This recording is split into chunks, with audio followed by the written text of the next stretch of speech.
about it. Many people does not know about it, and many people doesn't want to get involved. However, we never give up, because what is happening,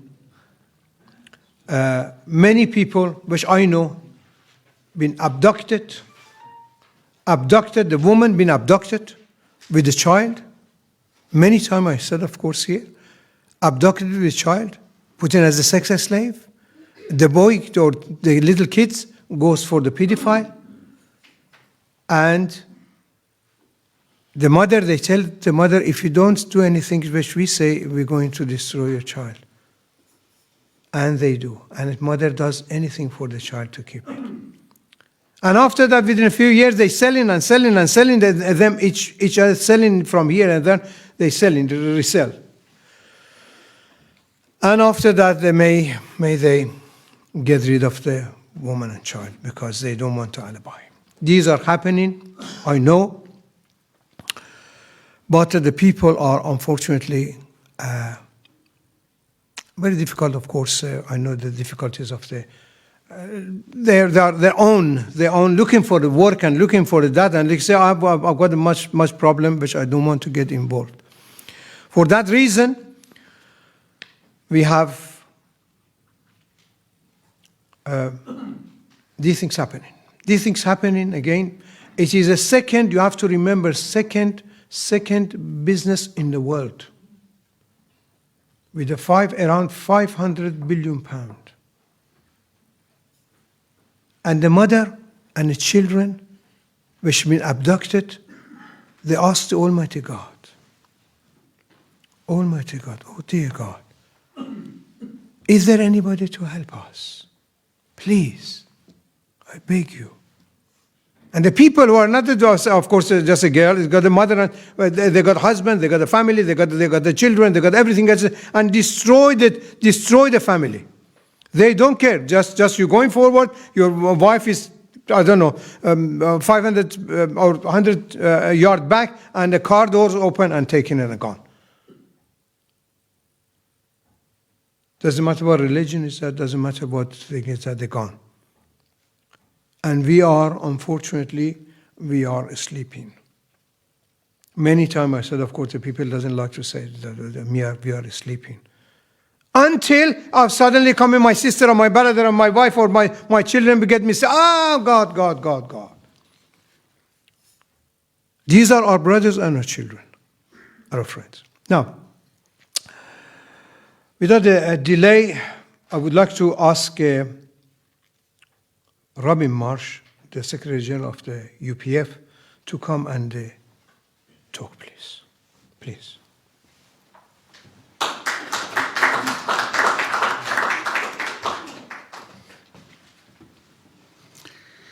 So if you think about slavery, it's been with us all throughout human history, and it's really the oppression of stronger individuals over weaker, isn't it? And it's been a terrible blight on human history. And occasionally, then human consciousness has risen to a point at which it fights against it. The Atlantic slavery was awful, but there were people who stood up against it, and eventually it was overthrown. But if you look back throughout human history, we didn't have organizations like this. We didn't have the capacity to coordinate, to collaborate, to campaign, to advocate, to raise awareness. So these meetings are really important, because we have a historic opportunity to change this dynamic of oppression of weaker people. People are in a weaker position, whether it's by income, this income differential. UK, we are in a wealthy position. We're I think it's the 6th largest economy in the world. So because we've been really blessed, and we've got a very kind of relatively peaceful country, relatively stable government, etc. we haven't had to worry like many countries around the world. So this is a unique opportunity to take on that responsibility, because where there is blessing, there is responsibility. They come hand in hand. If you don't live up to the responsibility of the blessing you've received, then that blessing starts to eep away. Bit by bit, it deteriorates, it disintegrates, it suddenly it disappears. So Sheikh Ramzi is a wonderful person for standing up for the human rights of disadvantaged people around the world, and this is one of the major issues. So Universal Peace Federation is very happy to support this advocacy, this raising of awareness, and this campaigning on this important issue. We see humanity as one family. As a family, we have to take care of each other. Within your family, if someone's struggling, of course your heart goes out to them. Do we have the mind, the heart, the consciousness to do that on a world level, on a national level? Because it's affecting us both on a national level, but even more so on a world level. So we heartily support and we want to encourage the aims and objectives of Stop Human Trafficking. Thank you. Thank you.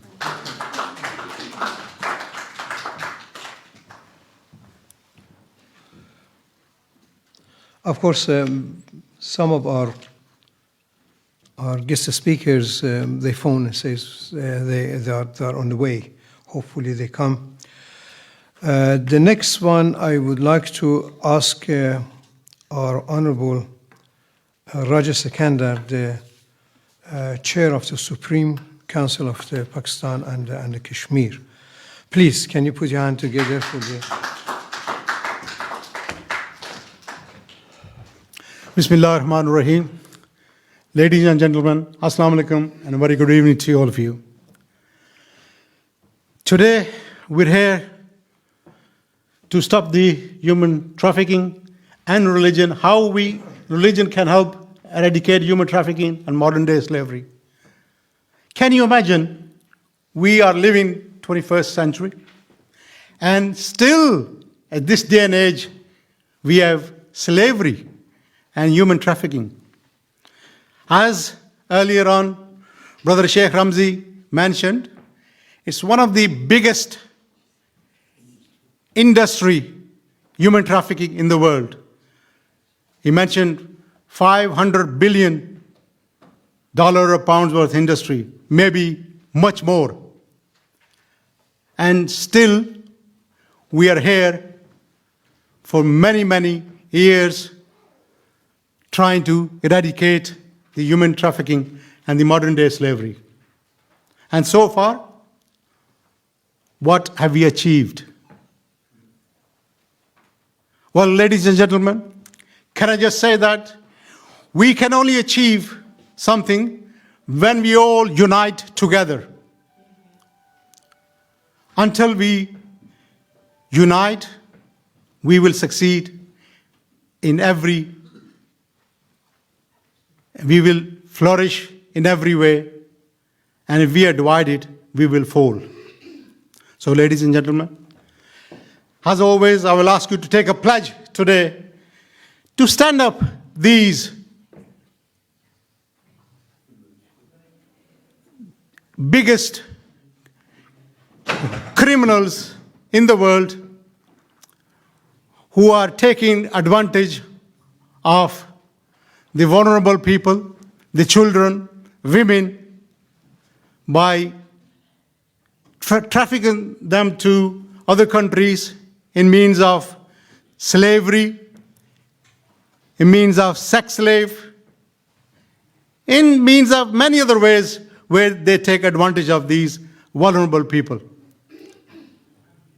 Ladies and gentlemen, today, in my religion, and I'm sure in every religion, my religion is Islam, I'm a Muslim, and I strongly believe that every religion is more or less same. It stops you from wrongdoings, stops you from evil things, stops you from committing sins. And I'm sure that every one of you agrees with me.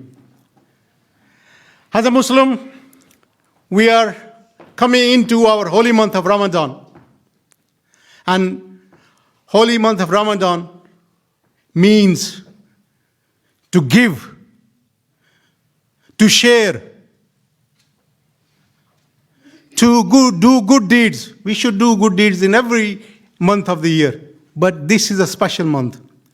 That is a month where all your sins are forgiven if you ask for forgiveness.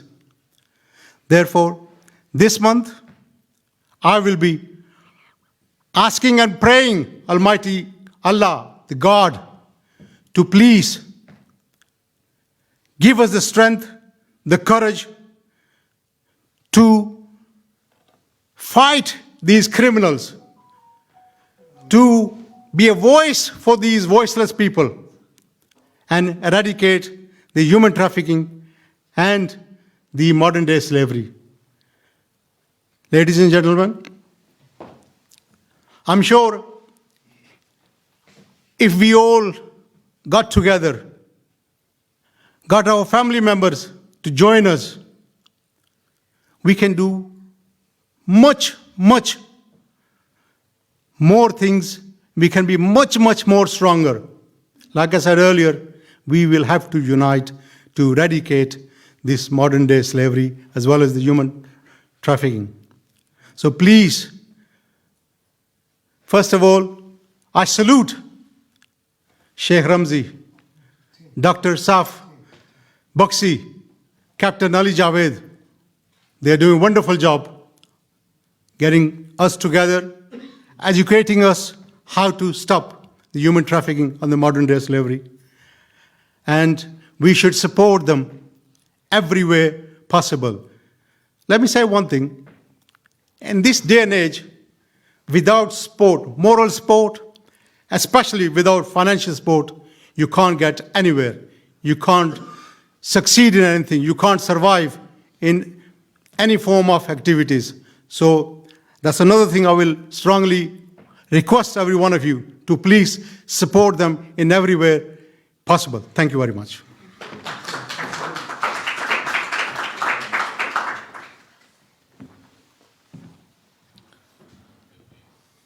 Thank you, Honorable Raja. Yes, you said it, of course. Excellent, excellently said, especially for the month of Ramadan, which we have, I think, is going to be in a few days, 2 or 3 days or 4. By the grace of God, is the most holy month of the Islam, and we need to at least do good while doing good for ourselves, praying and getting forgiven by the Almighty God. We need to help these people who are thinking about Him and help them. Lip reading, lip service is not good enough. We need to act, lobby the government to save these people. If I tell you more than 20,000, 30,000, 40,000 sex slavery where women is in this country. America is the 6th country to import. And we have to stop it. This is the most evil things. The second speaker, our speaker which we have is Nicola Garrington. I hope I said it right. Yes, and of course, please put your hand together. Of course, she's one of the director of the human trafficking and stop human trafficking, and she's of course working very hard, very hard. She comes from the Scotland, is it? Geordieland, to come in here to help. Look at what she wants to do. Please put. We welcome you to. Thank you. Well, the last time I actually did any public speaking was at school when I was 15, and my debate was a woman's place is in the home. So please be patient with me because I haven't done this before for a very long time. But basically, if we all went out on Saturday and we all went out into Hyde Park and we each individually spoke to 100 people, 100 people, over 90% of the people that we speak to or engage with don't know what modern slavery and human trafficking is. And I believe this is the biggest problem that we've got. And the most distressing thing, because the likes of Fatini Sheikh, myself, Captain Ali, the most distressing thing is the conversations, Tracy, the most distressing things are the conversations that we get back.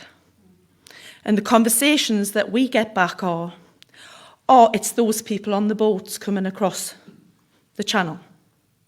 It's an immigration issue. We've got enough immigrants in this country, we don't need any more. Yeah, they're taking our hospital appointments. Yeah, and in fact, some are actually quite aggressive, which is basically, this is what people think. So the result is that there is a very hostile, very negative attitude towards the term modern slavery and human trafficking. And what is incredible, I think is absolutely unbelievable, is on the cold face of modern slavery and human trafficking are organisations which are faith-based that are helping the unseen. Yeah, these organisations are all mainly faith-based. And organisations like the Salvation Army, they've helped to date 24,500 victims. 24,500 victims. And not only do they have safe houses for these victims, but they're actually helping them with their mental health, and all sorts of different things for the government to explain to them what the gender is of the people coming in, what the type of modern slavery they've been subjected to, and lots more than that.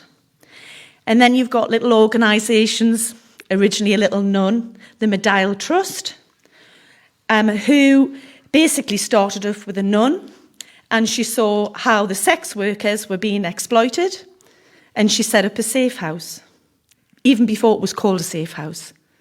And now the Medial Trust has lots of safe houses in the UK, and they now have male safe houses, male-only safe houses, which is, I think, is incredible. But what they're also doing is something even more phenomenal.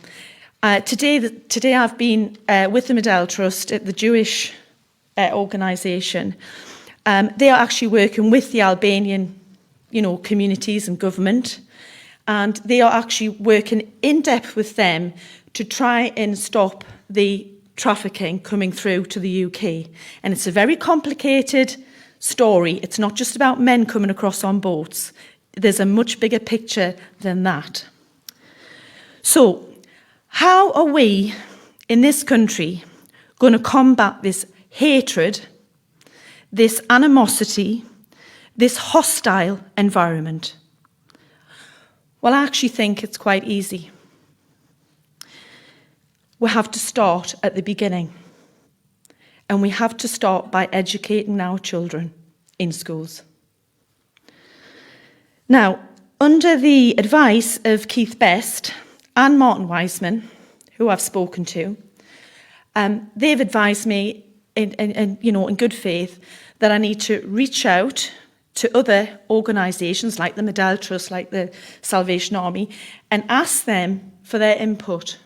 Collaborate with these organisations, because we are stronger if we collaborate than we are just working on our own. So we've got a big job ahead of us, Captain Ali and I are working on, and we've got a lot to learn. So what's the idea? Well, it's quite simple. How many people use Facebook, TikTok, Instagram? Probably nearly everybody, yeah? And what we want to do is we want to create a free digital platform. You don't have to give your telephone number, you don't have to give an email address, we're not data collecting. It's available to everybody, every child between the age of 11 and 15. Yeah? They're going to be short, very short video modules of under 4 minutes each. Yeah, under 4 minutes. And the reason for this is, if you watch a video, it's been proven, you will retain 75% of that visual information. Yeah? If you listen to me speaking for 5 minutes, or you read the written word, you'll only retain about 15%. Yeah? So it's a very powerful mechanism to educate children. So what will this look like? Well, it's going to be for schools, it's going to be for educators, it's going to be for children not in school, not in employment, and not in training. And it's basically going to consist of, initially, the first one, what is modern slavery? In its simplistic term, what it is. And then, we're going to be really clever. Okay, we're going to be really, really clever here. We're actually going to use relatable examples to these children that are going on in this community, in this country. We're not going to use the examples from abroad initially. We're going to use things that are going on here. So we're going to use county lines. We're going to use grooming. Yeah? And we're going to use, and this is probably one of the most important ones at the moment, online, exploitation, because that's probably one of the fastest ones at the moment. And then obviously we're going to go into, well, where does your t-shirt come from? Why is it so cheap from Amazon and Temu? Have you thought about that? Then we'll explain about labour exploitation. Yeah, I know you guys are all experts at this, but you can see where I'm coming from, just very short, sharp information. And then obviously, very importantly, domestic servitude and forced marriage. So what's the result of this educational digital platform? Well, I think it's, again, quite simple. These children who are 11 to 15 now, in 5 to 10 years' time, they are going to be the next employees, the next employers, the next company directors, the next MPs, And what that's going to do is, it's going to reduce the hatred, It's going to push down this negative rhetoric. It's going to raise awareness, There's going to be more awareness because these children aren't going to be, narrow-minded like my age group are, But what it's also going to do, it will provide these children now with safeguarding techniques, because we are also going to, in one of these videos, what are the signs of modern slavery? And then the other one will be, very importantly, how do we safely report modern slavery? Now, we're at the beginning of a very big project, and we're getting lots of information.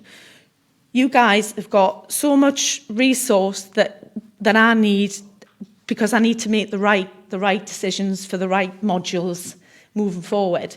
So if there's anybody in your community or your faith group or political connections that you think I should speak to, honestly, please reach out to us, because we need your help. We need collaboration, because I do believe there's a future in raising awareness of modern slavery and human trafficking. Thank you. Excellent.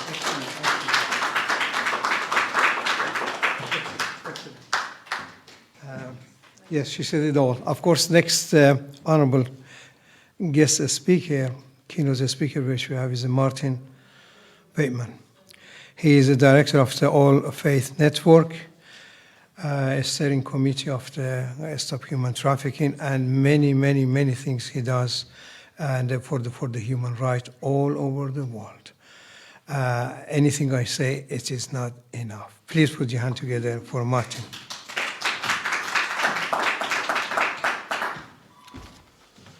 Well, thank you very much for that gracious welcome. And in return, I have to say, it's a tribute to you and to Captain Ali that this movement has been, is gradually building and gaining steam. And what Nicola just said, I think, is brilliant. I think that's really a fantastic addition and another tool to fight this problem. Anyway, today we're gathering not just as individuals, but as members of diverse, interconnected world. We come from different faiths and traditions and backgrounds, yet we share a fundamental belief that in the dignity and worth of every human being. It is the shared moral foundation that compels us to confront one of the gravest injustices of our time, human trafficking. And that takes confront as well. It's not an easy thing to get people together, to talk about it, to do something about it, It requires a confront, and a lot of people don't have that confront. And that's in part why there is so much traffic going on today. And it's hidden.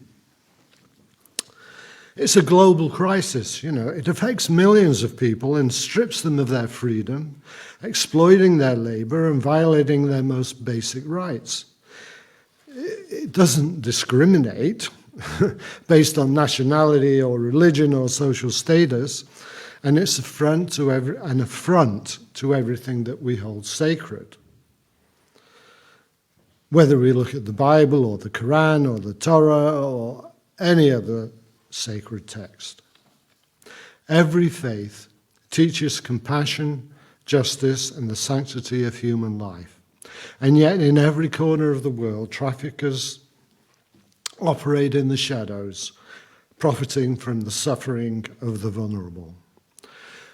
And this is where interfaith collaboration becomes not just important, but essential.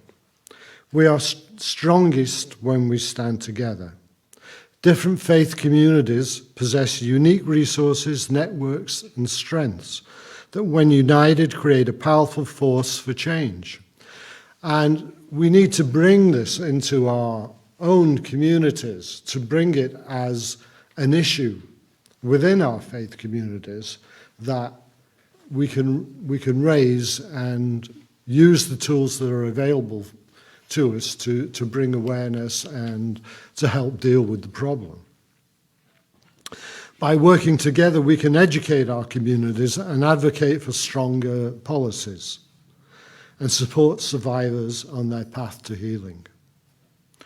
Religious organizations can offer spaces, faith leaders can raise awareness, and congregations can mobilize efforts to prevent trafficking and assist victims. Governments alone cannot eradicate this evil. It takes a moral outcry and a unified front. And when people of faith and goodwill come together, we remind the world that exploitation is not inevitable, but preventable. But awareness alone is not enough. We must take action. We must support organizations that fight trafficking, push for ethical consumer choices, and remain vigilant in our own communities. We ask ourselves, who is being left unheard? Who is being exploited in silence? What can we do today to be the voices of the oppressed? So let us move beyond dialogue and action, and let us turn faith into tangible change. Let us prove that love, compassion, and justice are not just words in our scriptures, but the guiding principles of our lives. Together, across faiths, across nations, we can be the light that breaks through the darkness of human trafficking, and we can restore dignity, freedom, and hope to those who have been denied it for long. And that is my vision of the interfaith aspect of it all. It is, you know, we people of faith or none, or people of belief, whether it's religious or not. We have moral standards, we have ethical standards, and this corruption, you know, bites into society. It corrupts society. And so, that is how interfaith, that is an interfaith perspective, should I say, on how interfaith can bring about change. And so we should all bring it into our communities through interfaith and however else we can get it applied. So, thank you very much. Excellent, thank you. Thank you, Martin. Dear Martin, excellent for the very rewarding speech. The next honorable speaker is Rabbi Rosen. Rabbi Rosen, which I hope I'm saying it right. Not a rabbi. You will be, inshallah, when we finish with you. Rabbi means of teacher. And of course, he is always teaching. If anybody teaching me, is a rabbi.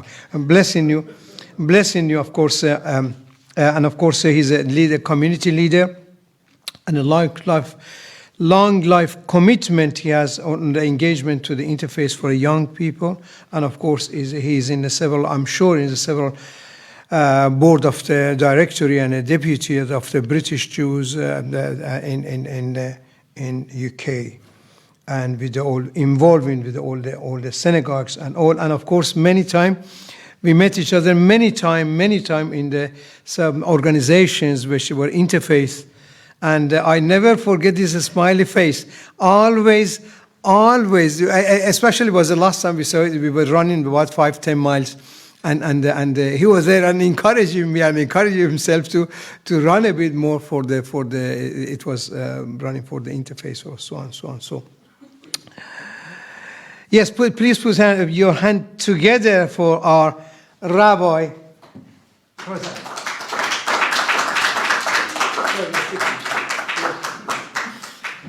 Well, ladies and gentlemen, I'm delighted to be on the same platform as Sheikh Ramzi. It's he stole my thunder just a second ago regarding the interfaith run.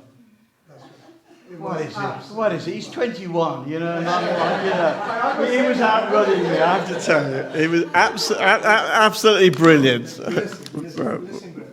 Thank you. Javid, Chair, Salam Alaikum. Assalamu Alaikum. Thank you very much for your warmth and kind introduction to this very important event, which is once again bringing this often forgotten issue back onto our radar and onto the agenda for our understanding and for our action. Before I start, I must state that I'm not by any means an expert on this issue, but what I am is a Jew whose people and history were once slaves in Egypt. And this event, which we celebrate annually on the Passover, is etched into my belief and my heritage. It's why I will continue to advocate for those suffering this outrage, whoever and wherever they are. What I do hope to restate to you today is that all faiths have in their scriptures and their texts specific doctrines that condemn slavery and these atrocious offences. I'm also delighted to acknowledge that one of the utmost achievements as Barnet Multi-Faith Forum is that the Universal Peace Federation, the sponsors of this event, who recognise our previous Vice Chair and Young Faith Forum graduate, Proper Anwar, as one of your youth ambassadors. Proper is an incredible example of a young person who continues to achieve some wonderful work in advocating for social cohesion, education, multi-faith development here in the UK and abroad. As you helpfully mentioned, I'm actually president of Barnet Multi-Faith Forum. Are we joining? I'm glad we got more people joining us. And one of our first public meetings ever of this new era of ours was to highlight the terrible iniquities of human trafficking and modern-day slavery. This was reflected in the address given by Mia Henderson Gross, director of Reni Kassan, a Jewish charity which actively engages in promoting and protecting human rights as enshrined in the Universal Declaration of Human Rights. Drawing upon Jewish experiences and values, Monsieur Reni Kassan was a French Jew and co-author of the actual Universal Declaration document and Nobel Peace Prize winner, a recipient. A month after our meeting, the then Prime Minister, Theresa May, brought the Modern Day Slavery Act into force. This act delivered new penalties to victims. The act forced businesses to show that the modern slavery is not taking place in their companies and supply chains. And she continues to advocate on this issue of genuine victims of trafficking and modern slavery by not implementing a court ruling confirming these people have the right to remain in the UK whilst their claims were pending. And so that's why we will continue to advocate, all of us, on behalf of the victims of this horrific crime. Human trafficking, often referred to as modern-day slavery, is a grave violation of human rights, impacting upon millions of individuals. And this illicit trade, as you mentioned, involves the exploitation of people through coercion, deception, or force, such as forced labour, sexual exploitation, involuntary servitude in contemporary society. And we need to stop it. We're subtitled here, How Religions Can Help Eradicate. And I suppose the purpose of my talk tonight is to explain to you how other faiths in their texts actually have an understanding of what the issue is about. So historically, religion played a dual role in the context of slavery. You mentioned various religious texts and doctrines have both justified and condemned the practice. For instance, during the transatlantic slave trade, some Christian groups interpreted the Bible to rationalize slavery, while others, of course, such as the abolitionists, used their faith to campaign vehemently against it. Today, the Christian faith provides a strong moral, ethical foundation for condemning modern-day slave trafficking, and scriptural references emphasize the inherent dignity and worth of human beings, advocating for the protection of the oppressed. Christian tradition continues guiding modern efforts to combat human trafficking. Islamic teaching, as you mentioned, and I'm not teaching you to suck eggs, etc., but I think it's worthwhile for a Jewish person to actually state that, firmly denounces human trafficking and modern-day slavery, advocating the dignity and the freedom of every individual. The Quran and the Hadiths provide clear guidance on the human treatment of others and the prohibition of oppression. Islam emphasizes the principles of equality and the inherent worth of all human beings. In his final sermon, the Prophet Muhammad, peace be upon him, highlighted the importance of human rights, stating, "All mankind is from Adam and Eve. An Arab has no superiority over a non-Arab, nor does a non-Arab have any superiority over an Arab. White has no superiority over black, nor does a black have any superiority over a white. None have superiority over another except by piety and good actions." These historic perspectives have deeply influenced contemporary religious understanding and Islamic responses to modern-day slavery, of which Sheikh is a pure, highly eminent example of that. The Jewish religion, with its rich history and extensive legal and ethical teachings, offer a significant perspective on human trafficking and modern-day slavery. The Torah, the central reference of the Jewish law, includes numerous injunctions against the mistreatment of others and calls for the protection of the vulnerable. The Torah explicitly condemns the act of kidnapping a person and taking them into slavery and taking them into hostages. Additionally, the Jewish concept of pikuach nefesh, the saving of a life, exceeds almost any other commandment, and the importance of maintaining a just and compassionate society, and underscores the imperative to combat human trafficking. The Talmud further exemplificates and reinforces these principles, advocating the dignity and the freedom of every individual.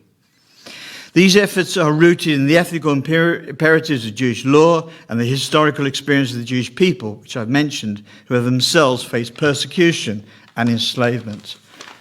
The Ten Commandments serves not only as a moral directive, but also as a fundamental covenant between God and the people of Israel. The first commandment, I am the Lord your God, who brought you out of the land of Egypt, out of the house of bondage.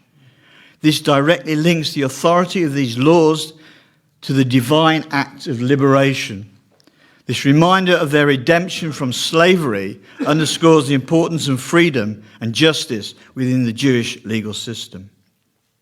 The Dharmic religions, including Buddhism, Hinduism, Zoroastrianism, Baha'i, and Jainism, offer profound perspectives on human trafficking and modern-day slavery. In Buddhism, the core principles of ahimsa, non-violence, fundamentally opposes any form of exploitation and harm towards others, which inherently condemns these practices. Buddhist communities around the world have engaged in various initiatives to fight human trafficking. Hinduism and the strong advocates for the dignity and freedom of every individual through its emphasis on dharma, a rightful duty. Additionally, the concept of Vasudha Havi and Kutumbakam, which means the world is one family, fosters a sense of universal brotherhood and solidarity against its injustices. Jainism, with its rigorous commitment to non-violence and the sanctity of life, unequivocally rejects any form of slavery and human trafficking. The Jain community actively participates in human efforts and social injustices, leveraging their religious principles to combat modern forms of enslavement. Zoroastrianism, one of the world's oldest continuity practice religions, dating back to the ancient Persian Empire, offers a compelling ethical framework that vehemently opposes human trafficking and modern-day slavery.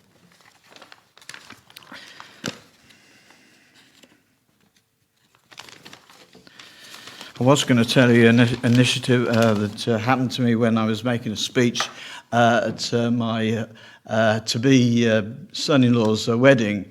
I had 4 pages of script. I thought I was going to try and be brief, because the 4 pages of script actually went scattering all over the floor. He got up and he started his speech, and he says, staples.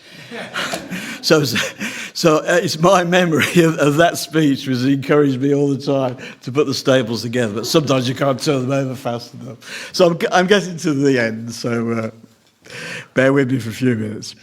The Baha'i faith, founded in the 19th century, promotes the principles of oneness of human justice and inherent dignity of every individual, in which justice is their central pillar, in creating a harmonious and just society. These Dharmic traditions collectively emphasize non-violence, justice, and the intrinsic worth of every individual. Their teachings continue to inspire contemporary efforts against human trafficking and modern-day slavery, reflecting an enduring commitment to the protection of the human dignity and the promotion of universal well-being. And I just want to reiterate Martin's point of us coming together, the point of, I think, tonight, of all faiths working together for this terrible injustice. So in conclusion, we've just witnessed all the major religions of the world not only teach from their scriptures and combating human trafficking and modern-day slavery are global issues requiring collective action. The importance of this conference today reflects this multi-faith reaction to this horrific universal crime against humanity, and the significance that the coming together of our faith communities possess in tackling this issue. This collaborative approach amplifies the impact of our efforts and fosters a sense of solidarity in the fight against exploitation. Through advocacy, education, support for the victims, and collaboration to combat these practices promotes a world where every person is free from exploitation and ability to live with dignity and by adhering to the principles of unity, justice, and compassion. Humanity can overcome these grave injustices, and by us working together, we can build a better future for us all. Thank you. Salam, shalom, and peace.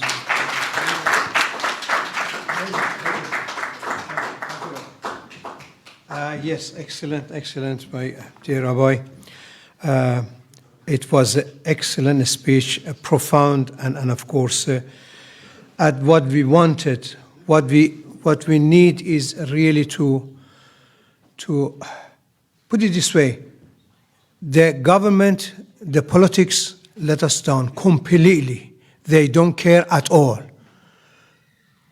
and the religion.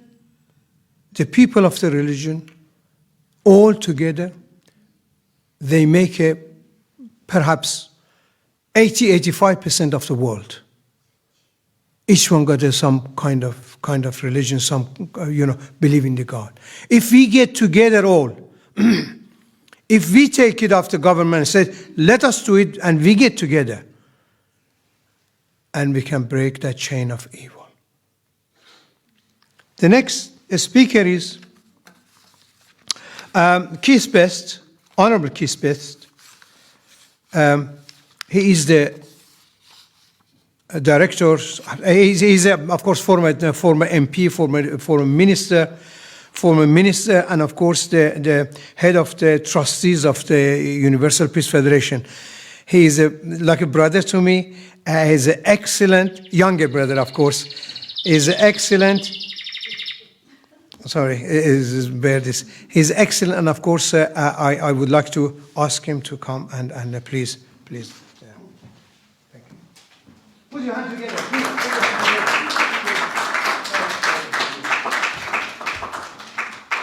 Well, thank you very much, Sheikh. Far too generous an introduction, and I suspect that device in your pocket actually tells you when you're telling fibs. So maybe it was far too generous, but. Anyway, dear friends, it's wonderful to be with you all again. This is a subject we've touched on many occasions, but it needs continual attempts to look at it and examine it. We're here to ask how religions can eradicate human trafficking. You've just had a very comprehensive and authoritative expose of the way different religions actually approach this. And I'm delighted that we had that, because it shows how every religion does condemn human trafficking in a variety of different ways, even if not specifically, but by its very nature and by its very inherent values actually does that. But as most of you know, I am a lawyer, so I like definitions, and I think sometimes it beholds us to actually go back to definitions and just to be absolutely certain what it is we're talking about. So I'm just going to briefly talk about the Palermo Protocol. Now, some of you will know that that is the shortened version of a larger title from the UN Protocol of the year 2000. It was signed by the United Kingdom on the 14th of December that year and ratified on the 9th of February 2006.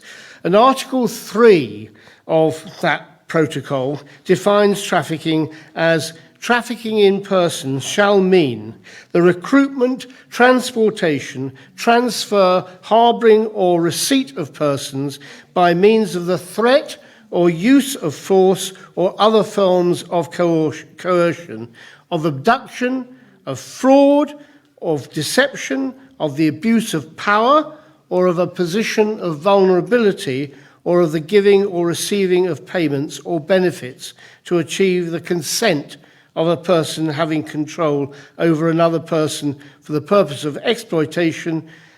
That's very large, very wide definition, as you can imagine. And it goes on to say, exploitation shall include at a minimum the exploitation of the prostitution of others or other forms of sexual exploitation, forced labour or services, slavery or practices similar to slavery, servitude or the removal of organs. Again, quite a comprehensive description. Could you just say again, what is that a definition of? That is a definition of exploitation. And it says at a minimum, so it's not exclusive, but those things that I've just mentioned.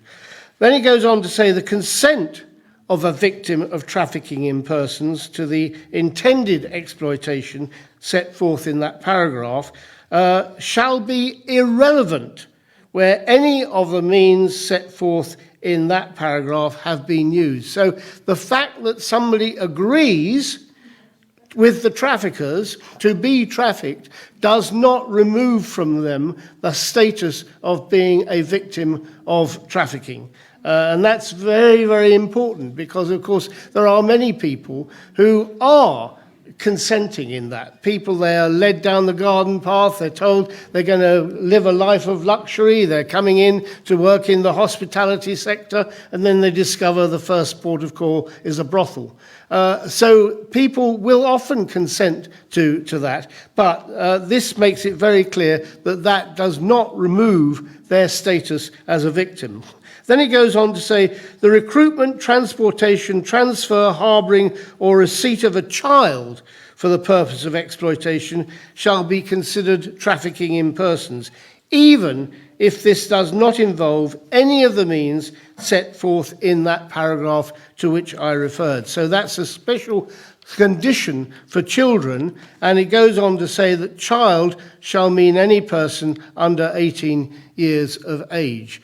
So it doesn't matter if you're a child, even if you don't come within that broad definition of exploitation, you are still a victim of trafficking. So in essence, it means that trafficking breaks down into three elements. First of all, the act, what is done, that's the recruitment, transportation, transfer, harbouring, or receipt of persons. Secondly, the means, how it is done, that's the threat or use of force or other forms of coercion, of abduction, fraud, deception, the abuse of power, position of vulnerability, which I referred to, or the giving or receiving of payments or benefits to achieve the consent of a person having control over another person. And thirdly, the purpose. Why is it done? Again, it goes on to say, for the purpose of exploitation, and reiterates that the exploitation shall include at the minimum that list that I read out to you before. Now, I mentioned that the Palermo Protocol establishes children as a special case for whom only two components are required. That's the actual movement and the exploitation, because a child cannot give consent to being exploited, even if they were aware or agreeable to being moved. Now we're here, as I say, to discuss about how can religions help to eradicate this abuse of the human condition. Well, it's interesting, in a paper published in 2016 in a data set which consisted of 175 countries, the results show that governments in countries with Christian majorities implement stricter anti-trafficking policies than governments in countries with Muslim majorities. The differences between countries with Christian and Muslim majorities are pronounced in dictatorships, but less so in democracy. But why is that? It's driven by protection and prevention policies. So as compared to prosecution policies that mainly target the perpetrators of human trafficking, protection and prevention policies mainly protect the victims of human trafficking, and that's predominantly women. And, of course, as we know, Muslim-dominated origin countries not only are some of the poorest in the world, but also they have low trafficking outflows because of the attitude that female mobility is discouraged very much in Islamic countries.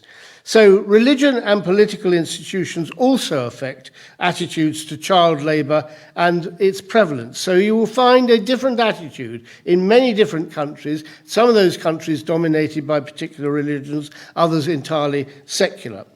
There was another study last year. If you think Islam's coming out of this badly, be comforted by the fact that in this study called Islamic Law and Human Trafficking, the Ethical and Legal Frameworks, there was an analysis of Sharia principles, such as the sanctity of human life, which you referred to, and the comprehensive prohibition against exploitation. And that study does reveal preventive strategies embedded within Islamic jurisprudence. Those strategies include the elimination of exploitation sources and the prohibition of unjust enrichment at the expense of vulnerable populations. Another rather interesting study comes out from a book called Other Dreams of Freedom, Religion, Sex and Human Trafficking by the author Yvonne Zimmerman. That was published at Oxford University Press in 2013, in which the author argues that it does no favours to victims of trafficking to be seen as helpless, pitiable objects.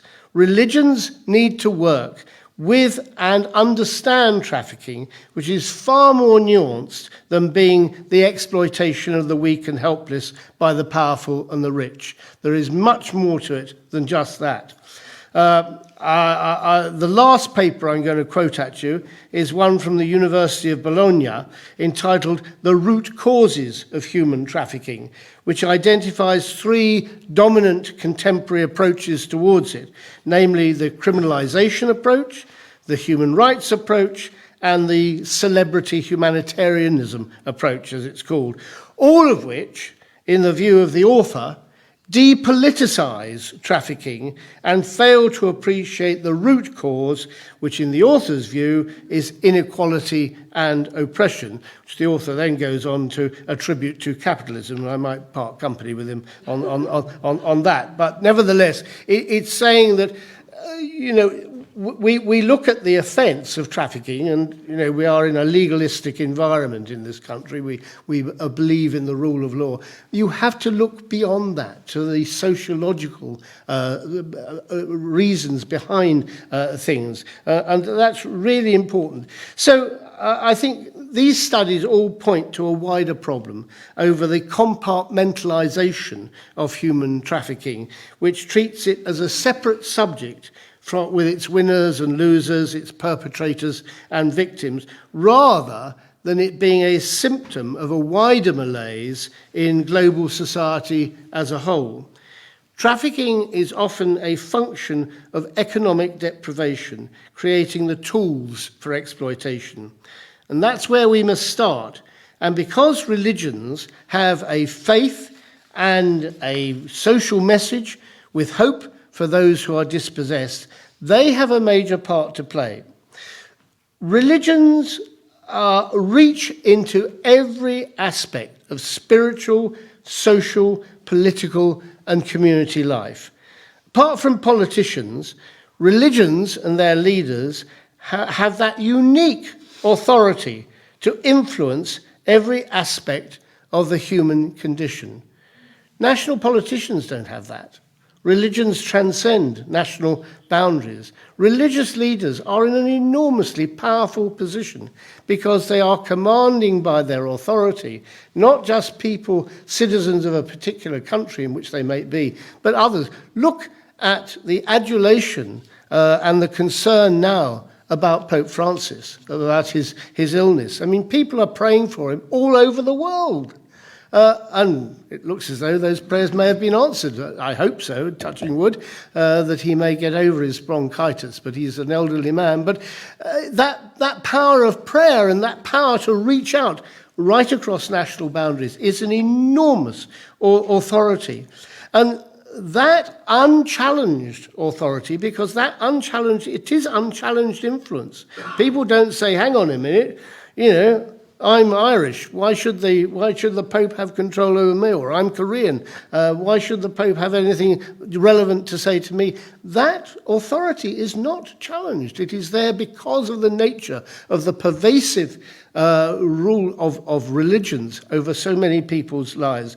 So in closing, what I say to you is this. I think that religions do have a unique position in which to take forward this, looking at trafficking in that nuanced, wider concept rather than merely legalistic frame of the Palermo Protocol and the way it's enshrined in domestic law, to look at the root causes and to address those causes in a way that religion only can.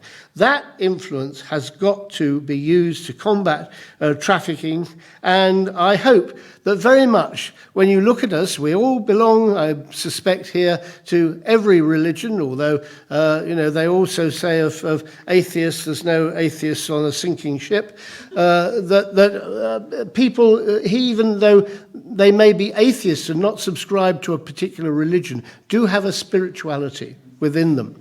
And that is something that is important. So I think all of us have that responsibility to go out to our synagogues, our gurdwaras, our temples, our Christian churches, and to ensure that locally, where we worship, we actually influence that particular religious institution to say, this is something you have got to take seriously. This is something we want to see you putting in the forefront of your authority and your message to everybody within that particular discipline. Thank you very much. Thank you. Excellent, dear Albert Keith. That was excellent. You said it all. And if anyone can do it, religious can do it together, united together. We have to break this chain of evil. The second, we've got the next speaker, which we have, of course, called Dr. Fotini Godela. Her subject, of course, she's a very, very great lady on her scale. The way where she works, she has dedicated her life to empowering communities and promoting mental and physical well-being. This is one of the most important things which we have. Of course, she has been traveling many countries around the world, staying in many countries, and she's one of the great, I can say, of course, a great pioneer of the cosmology in the world. Please put her hand together for Fotini.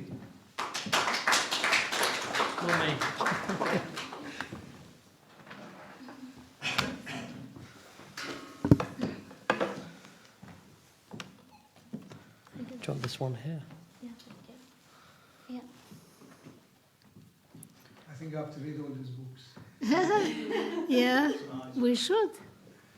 Thank you. Okay, you just need to press spacebar. Which one? It's the big one, that one. This one? Yeah. Okay. Yes, okay. Just let me put these things. Oh, it's going out small. Let's see. Ali, I didn't see your before. Make it bigger, please. Captain Ali. There you go. Yeah. Do I have here also on the side? No. You've got the notes here. That one and that one.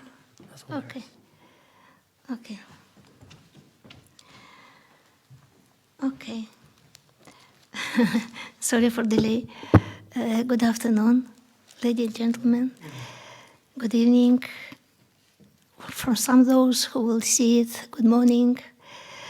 Today it's a very important and quite complicated subject. It's how to stop human trafficking, first of all, human trafficking, and then faith in God and religions. I try to be very short in such a big subject. You see the tree here. What I thought to do in this tree, we have two big branches, yes? Left branch, it's religions which have been based on the holy scriptures of the messages of God directly to the people, through the messengers, through the prophets. So this, for example, it's the Christians, it's Islam, it's Judaism.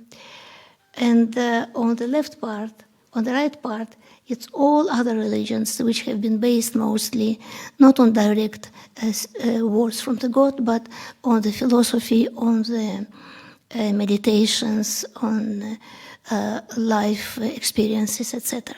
So actually all religions you can just divide into groups. Those who are based on the Holy Scriptures given by God, and those which without Holy Scriptures but based, as we said, on philosophy, etc. It's very important just to clarify. Now, definition. The definition, because we say about religion, because we say about faith, the definition of faith in the Holy Bible. Bible, it means actually from the Greek word biblio, which means book. Book for reading coming from the divine source. So the definition of the faith in the Holy Bible is faith is the assurance of things hoped for and the conviction of things not seen. It means that faith based on trust. Trust in whom? In God. And trust in His promises. Trust in promises about what? Promises that if we'll be in line with what He wants us to be, then we will be in paradise. Paradise. What is it, paradise? Paradise is our terminal station. It's our destiny. It's the way where we come from and the place where we will go to. Oh, really? How do we know about paradise? There is also hell. Oh my God, what is it? Well, we can read about it. Who goes to hell? Who goes to paradise? This is what actually the Holy Scriptures meant to be. This is why God, or Allah, what we say in Quran, or Sabaoth, which we say in the Old Testament, or our Father, which we say in the New Testament. It has different names. This is why He wants to tell us, to communicate with us in different languages, in Jewish, in Old Greek, and whatever Aramaic. He wants to communicate us to say, my child and my children, I created you to be together in a happy land, which we call paradise or heaven. Oh, really? How can I get there? This is what is meant to be with the Holy Scriptures. The very first written Holy Scriptures which given to Moses, it was 10 Commandments. By the way, just for you to say about religion, we're completely amazed.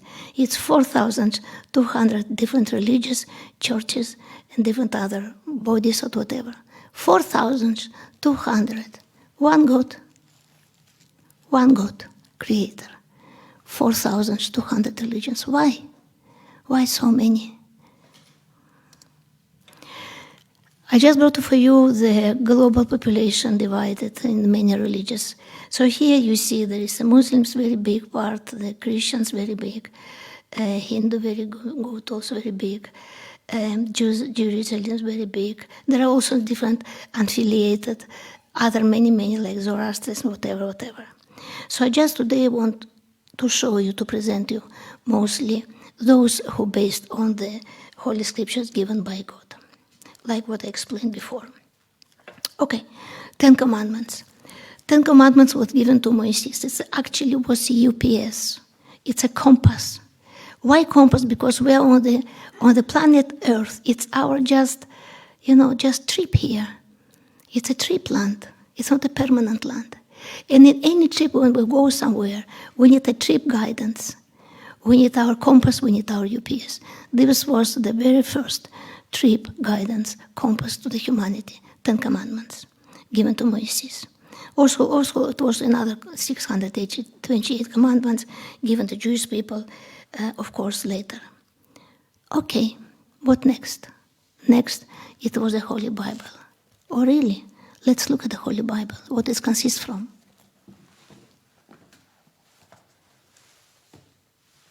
Holy Bible, for those who may be not aware so much, the first part of first of all, it's 2 parts of Holy Bible, yes?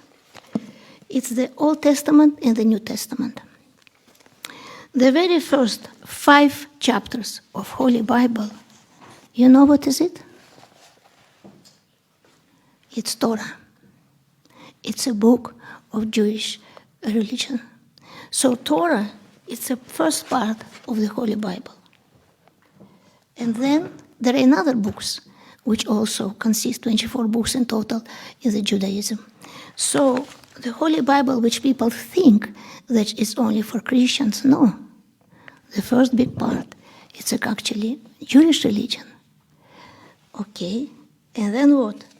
Then we have a new Bible, a New Testament.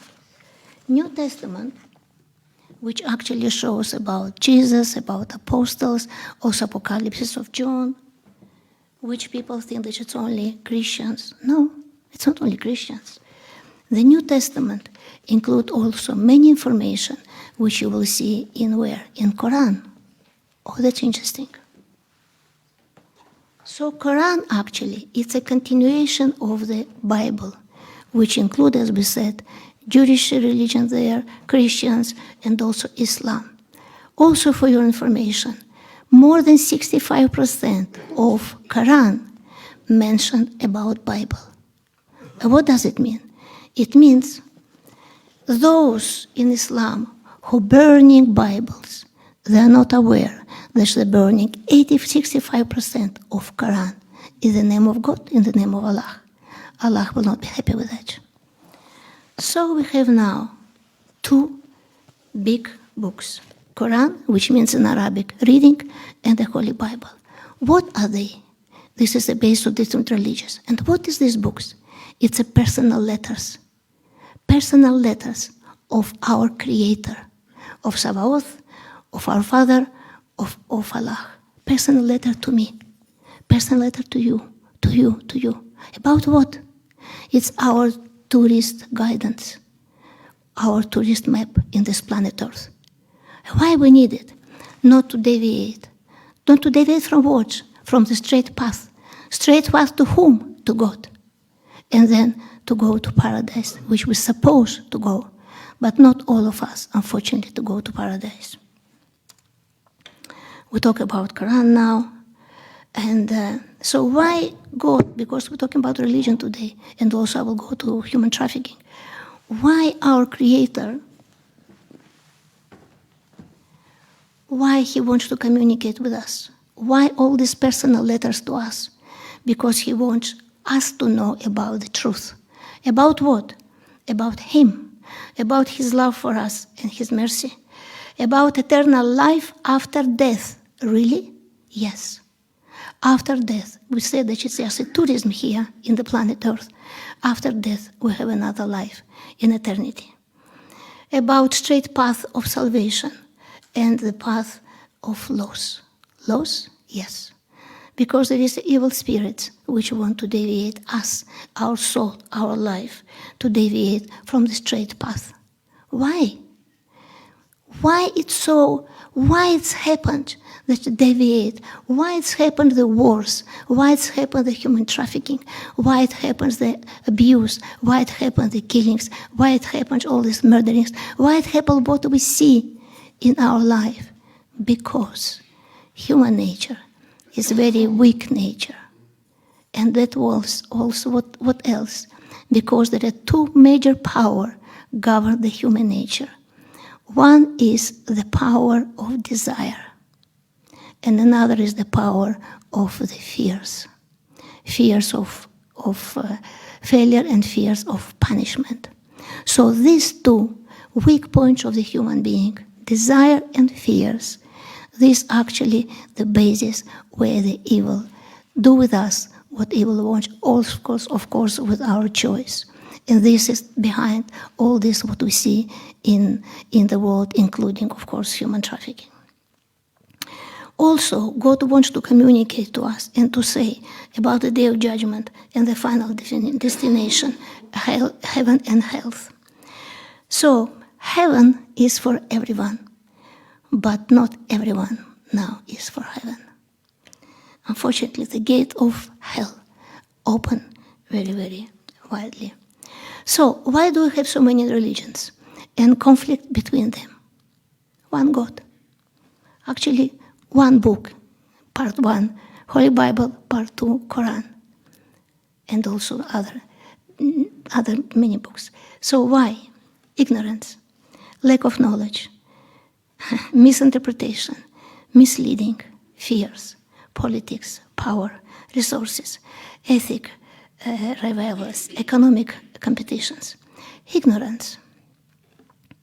Ignorance leads people to many, many deviations, and many religions as well. Misinterpretation and misleading and lack of knowledge, these actually things which leads to abuse, which leads to sexual abuse, for example, exploitation. In Quran it says that every worker must be paid before sunset. In Quran it says that woman and man, they are equal in eyes of the God. But they have the same rights and they have the same obligations. Just man is a little bit higher in the position.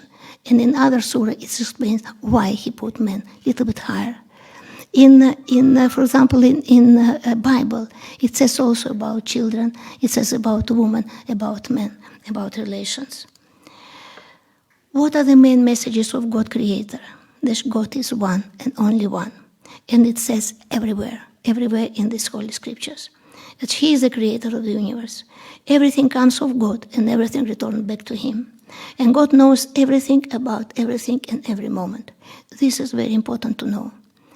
For everyone, for those who are victimizers, for those who are victims as well. There will be a judgment, there will be fairness. God is fair. And God is fair. So love your only God. Love your neighbor, of course, and repent and forgive and correct your mistakes and do good things. What does it mean? It means that in Holy Bible, to be in paradise and to be forgiven, it was enough to say, God, please forgive me. I regret for what I did. Forgive me. But in Quran, it's not enough. It's not enough to say, God, please forgive me. You have first, of course, to understand your mistake, to ask for forgiveness, then to repair, if you can repair your mistakes, and then to do good things after that. So we have 3 conditions in the Quran to be forgiven. Of course, there is another.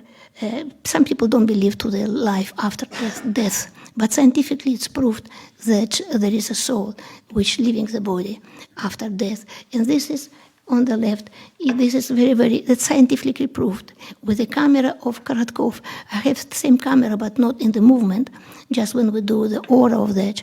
It's a camera of the moment when the person just died, and his soul was departing from his body.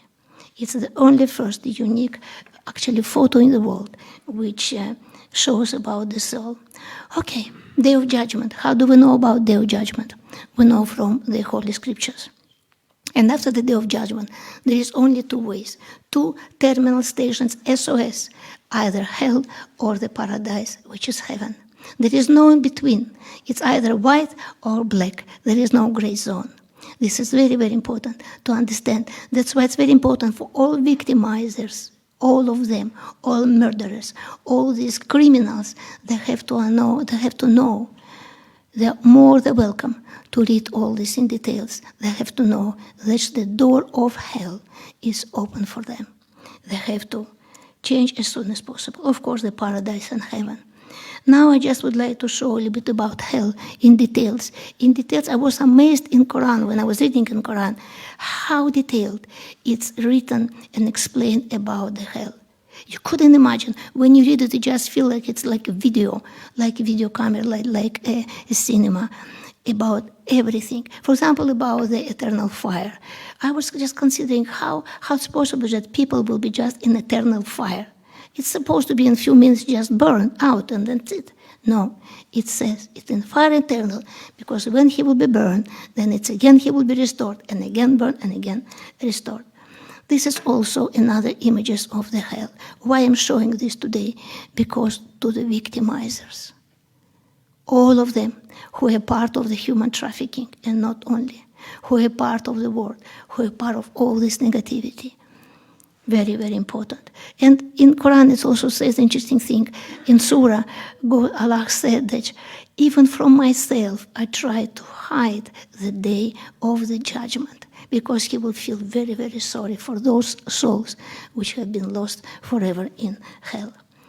Okay, now, what is the role of the religion and religious leaders in eradication of human trafficking? So from the religion now, we move to the human trafficking, which is our also subject. The number one, the role of religions is to ensuring awareness that God Creator exists. He exists. Reconnection people with God in faith, love, trust, and knowledge. Saving the souls of people by proving a clear understanding of what God wants and expects from people based on the Holy Scriptures and the real life experiences. Leading people to the straight path of God, to paradise, to heaven.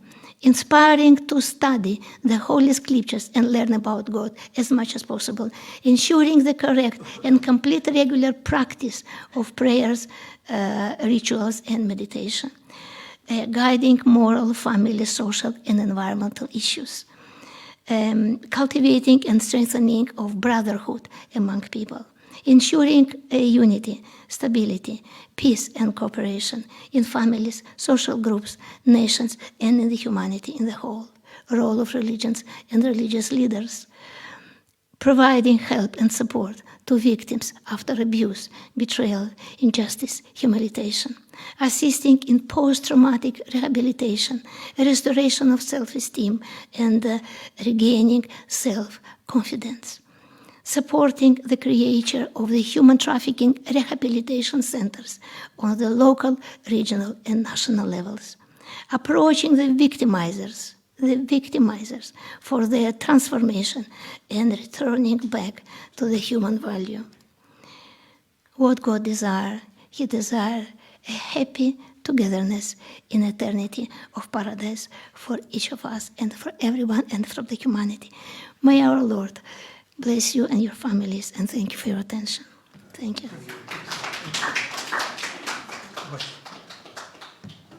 Just leave those ones. No question at the moment, please. Later we can, please, can you leave it, and we shall sort it out later. Thank you. Thank you. Because the time is very important. Time is very important. Sorry. Thank you. Thank you. Very kind of you. Put your hand together again for Dr. Fontini. The next guest speaker, we have, of course, Honorable Tracy Coleman.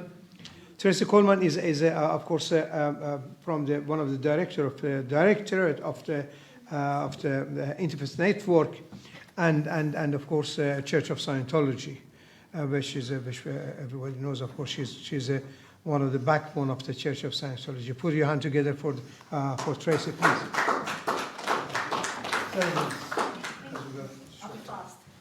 Just tell me when to play the video. Okay, right. Good evening, everyone.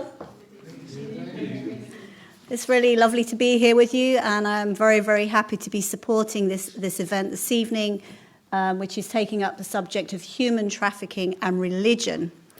So I'm going to come from a little bit of a different angle on what I present. So I'd like to start by saying to you, one could ask, what has human trafficking and modern slavery got to do with religion? These two subjects seem so disrelated. We tend to think of religion as bringing spiritual values, a path to God, the values of God, or a direction of better ways to live together here on this earth.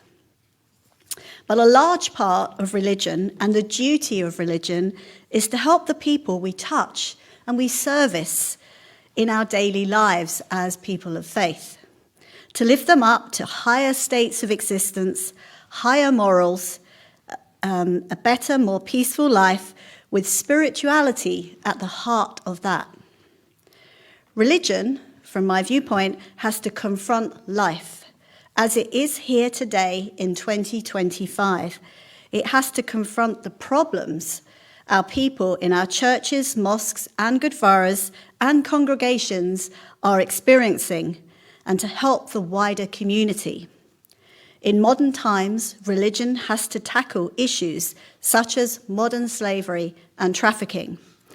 And as we see here today, this brilliant poster says, "Did you know that human trafficking is happening near you?" Because, as Nicola said, most people don't. You say human trafficking, they say it's something that happens abroad, or it's something that happens over there. It's actually happening right here in England, in London. So this is exactly my point. You know, as people of religions, we need to confront what's going on, and we need to do something about it. So religion also has the role to bring scriptures and guidance into real life, to the converted people, and also to the general public. The Church of Scientology has several humanitarian programs that help address the ills of society, such as drug abuse, people taking street drugs, human rights violations, and the decline in moral values.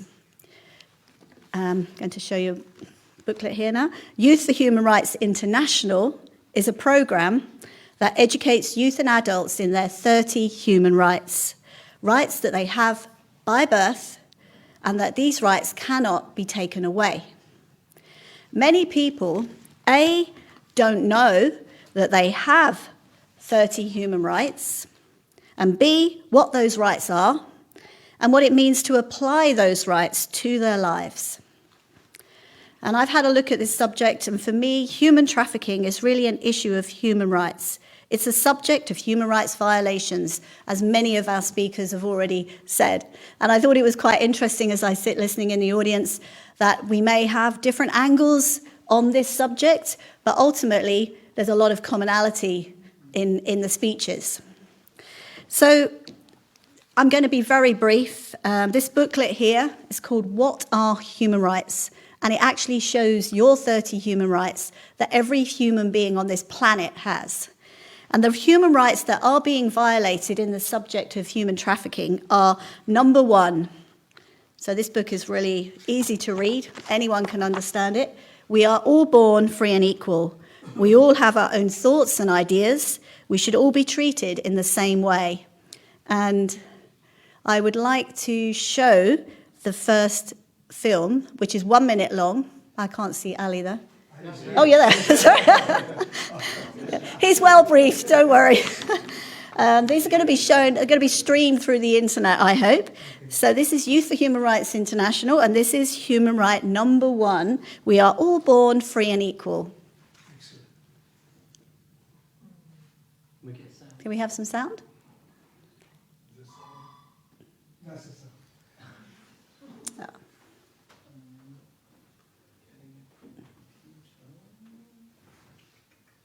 Okay. I'm the least technical person on the planet, so I'm going to have to leave it to you guys. Anyway, I'll carry on talking while they try and fix the AV. So basically, these materials are all sponsored by the Church of Scientology International, and they're free of charge to any organization, any religion, if you want to take part in educating your communities in human rights. We also supply these 1 minute videos for each human right, and these are also provided on a sponsorship basis. Okay, everyone will the sound to work. They're really cute videos.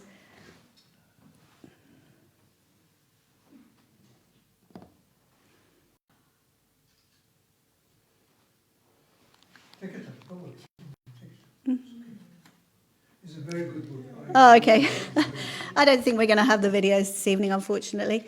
Anyway, this is a pack that we can give to you if you're interested, and all of the 30 human rights are presented in a one video format. All the people you see in the videos are volunteers, and the whole purpose is to help every one of you educate others in their human rights. And what else would I going to finish off? So the point here, which has been reiterated by many of the other speakers, is that it's about action. Esmond said, Sheikh Ramsey said. So we've got to do something about it, and we've got to make change in a combined positive way to help raise the society up so that all people can achieve their dreams and goals. And the final video that I was going to show you is human right number 29, which is responsibility. So we are all responsible for our own condition. You know, whatever situation we find ourselves in or the situation around us, we all have some aspect of responsibility in it. And we're also responsible, as it says here, we have a duty to other people and we should protect their rights and freedoms.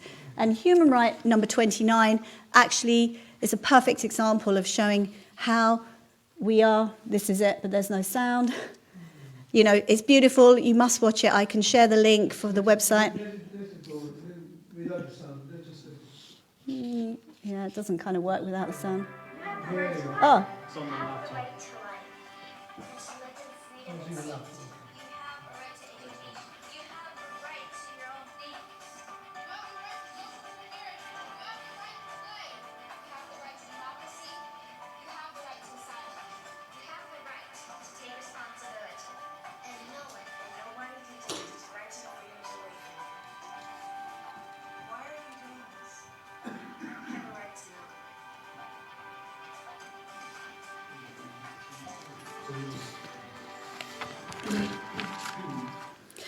Anyway, so we reach out to you from the Church of Scientology. We're happy to work with anyone. We want to collaborate. We want to help stop the trafficking and modern slavery. And that's my message this evening. Thank you very much.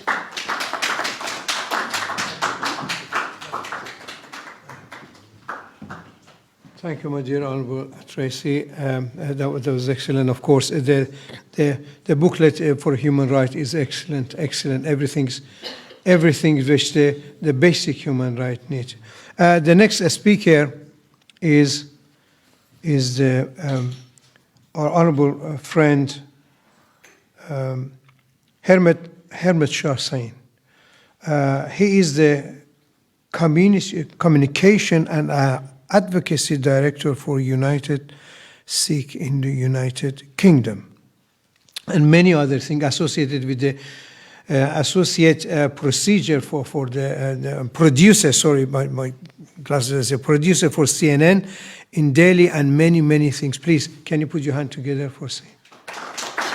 Please.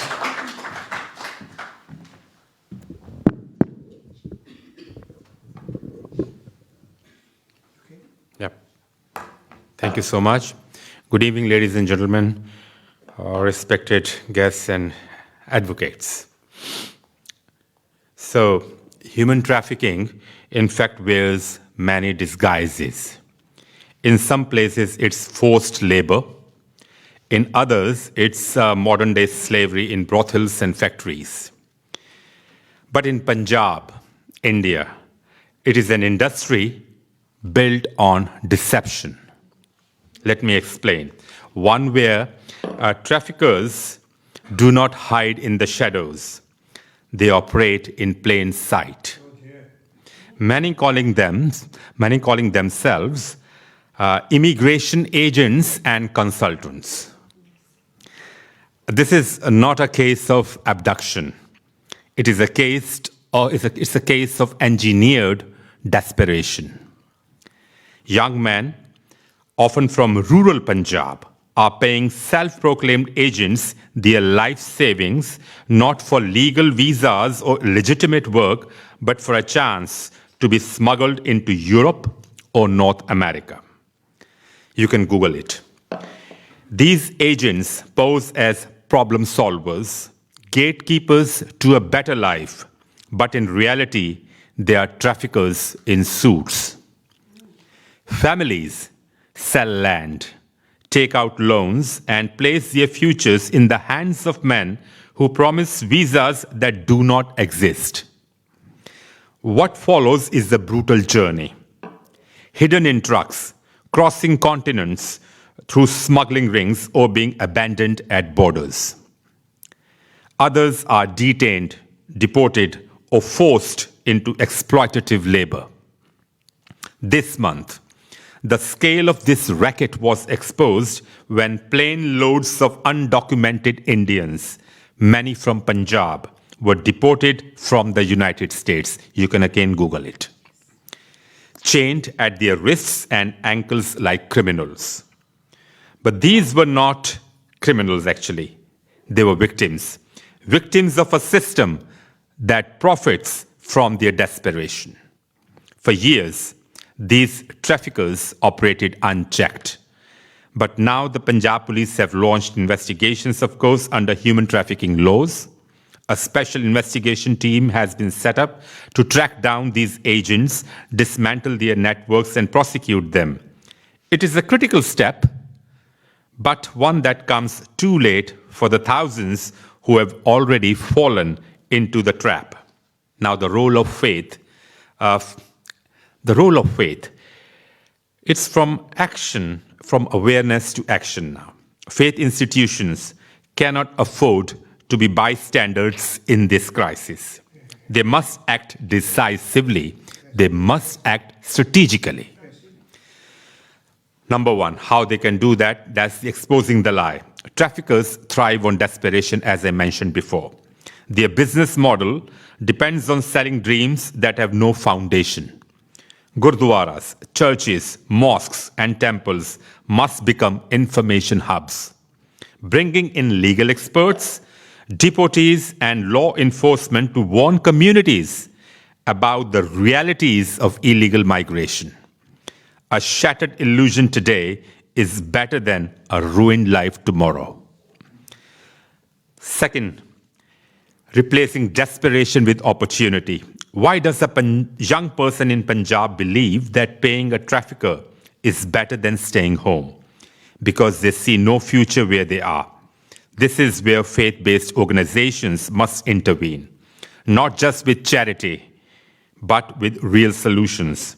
And those solutions are skills, training, microfinance, and investment in local economies. These things must provide alternatives so that migration is a choice, not a necessity. Third, demanding justice. For too long, traffickers have operated with impunity. This must end. Faith leaders must demand tougher penalties for those who exploit migration. Governments must be pressured to expand legal migration pathways, and survivors must be protected, not punished. Faith is a force for change. Faith has moved mountains and challenged empires. It has built movements that shaped history. If it can do that, why can't it dismantle human trafficking? The choices before us are clear. We can wait for the next deportation scandal, or we can act now to shut down the traffickers. We can lament the exodus from Punjab, or we can build real opportunities at home. We can wait for the governments to act, or we can force change ourselves. This is not just about law enforcement, it is about breaking a mindset. One where migration is seen as the only hope. Human trafficking is not just a crime, it's a betrayal of trust, of hope, and of the idea that dignity is a right, not privilege. The question is not whether faith can play a role in ending this. The question is, will we use it effectively? Thank you so much.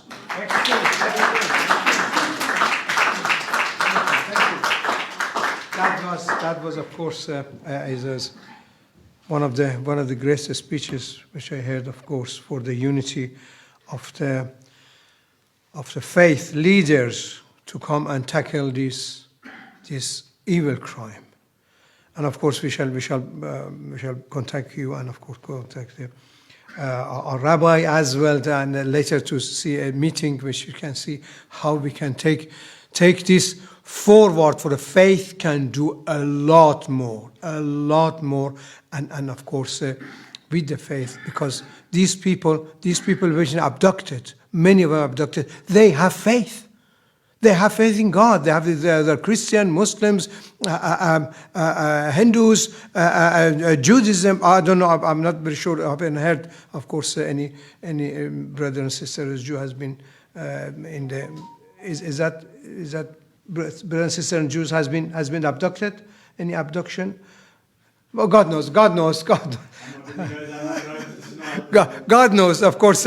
But we say all brothers and sisters, as you know, of course, they have faith. They depend on, and we shall go together, inshallah, and we find how we can help these people through the faith-based.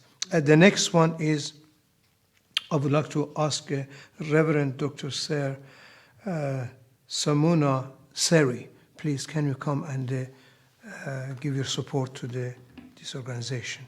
Thank you. Put your hand together, please. And doctor, I have to say, doctor has got about 5 doctors. I've got one very hard to get. MashaAllah, five. How many doctorates do you have? Please come. 5 or 6 doctorates. he has, and has been, of course, with Dalai Lama and many organizations. Please, put your hand together again for them. Good evening, everybody. Recently, I received a TikTok message that in a particular country, 90% of the people, if you ask them, what is your religion? What they tell you is this: it doesn't matter. Humanity is the best form, or humanism. I'm not referring to the 19th century school of thought before. When you are based as a human being, you need to compare yourself with the others when you are doing something good or bad, right or wrong, justifiable or unjustifiable. The problem is, in many countries, when I say many countries, well, I've been to 70 countries because they needed me in many aspects of life, problems that they are facing. So we talk to people. I spend a day like working 18 hours a day, not little. And when we go from place to place, we see that these issues of human problems, or what do you call subjects like human trafficking, it's never ending. Governments don't do their real duties as duties. Parents can be vulnerable at times when children are also vulnerable. They carry the genes. The genes that we carry become what we have brought from our past lives. And if we don't stop this cycle, we'll carry on to the next life. Whatever it is, if I may use from a Buddhist point of view, the matter is not to just get information. Buddhism is the art of transformation, make changes. When you see bad organization in the country, you must be prepared to sacrifice part of your energy, knowledge, money, and space to discuss these matters so that we can reduce them. We may not get rid of the whole suffering of human beings. No, I don't think so. Because everybody has to get rid of their suffering by their own effort. But the basic requirements, ingredients, the backgrounds, we need to arrange. With this in mind, if I were to say about myself, I've been a Buddhist monk for 60 years. It's a very long time in life. And I've been to 70 countries. And my 70th country is called Finland. When I went there, I did a program of the coming of Buddhism to Sri Lanka, my ancestors' country. I am a Singapore Malaysian citizen. I have 3 Muslim in-laws in my family. I have 1 Hindu in-laws in my family. I have an adopted brother who was thrown away during the war, Second World War. He was a Portuguese. He died just before Corona. Then I have a sister who is still living, and she is half Dutch, half Japanese. So we are brought up in this kind of way, and our vision, I must say, comparatively is very wide. We don't think in the small way. If I take Singapore, the president of Singapore is a Tamil Hindu. But the majority of the Singaporeans are Buddhists, 42%. And the majority people are Chinese, and they speak Chinese. So I'm fortunate that my parents migrated to a wonderful country which was a fishing island, have become today the 5th richest country in the world. You can learn a lot. Welcome to Singapore. Thank you.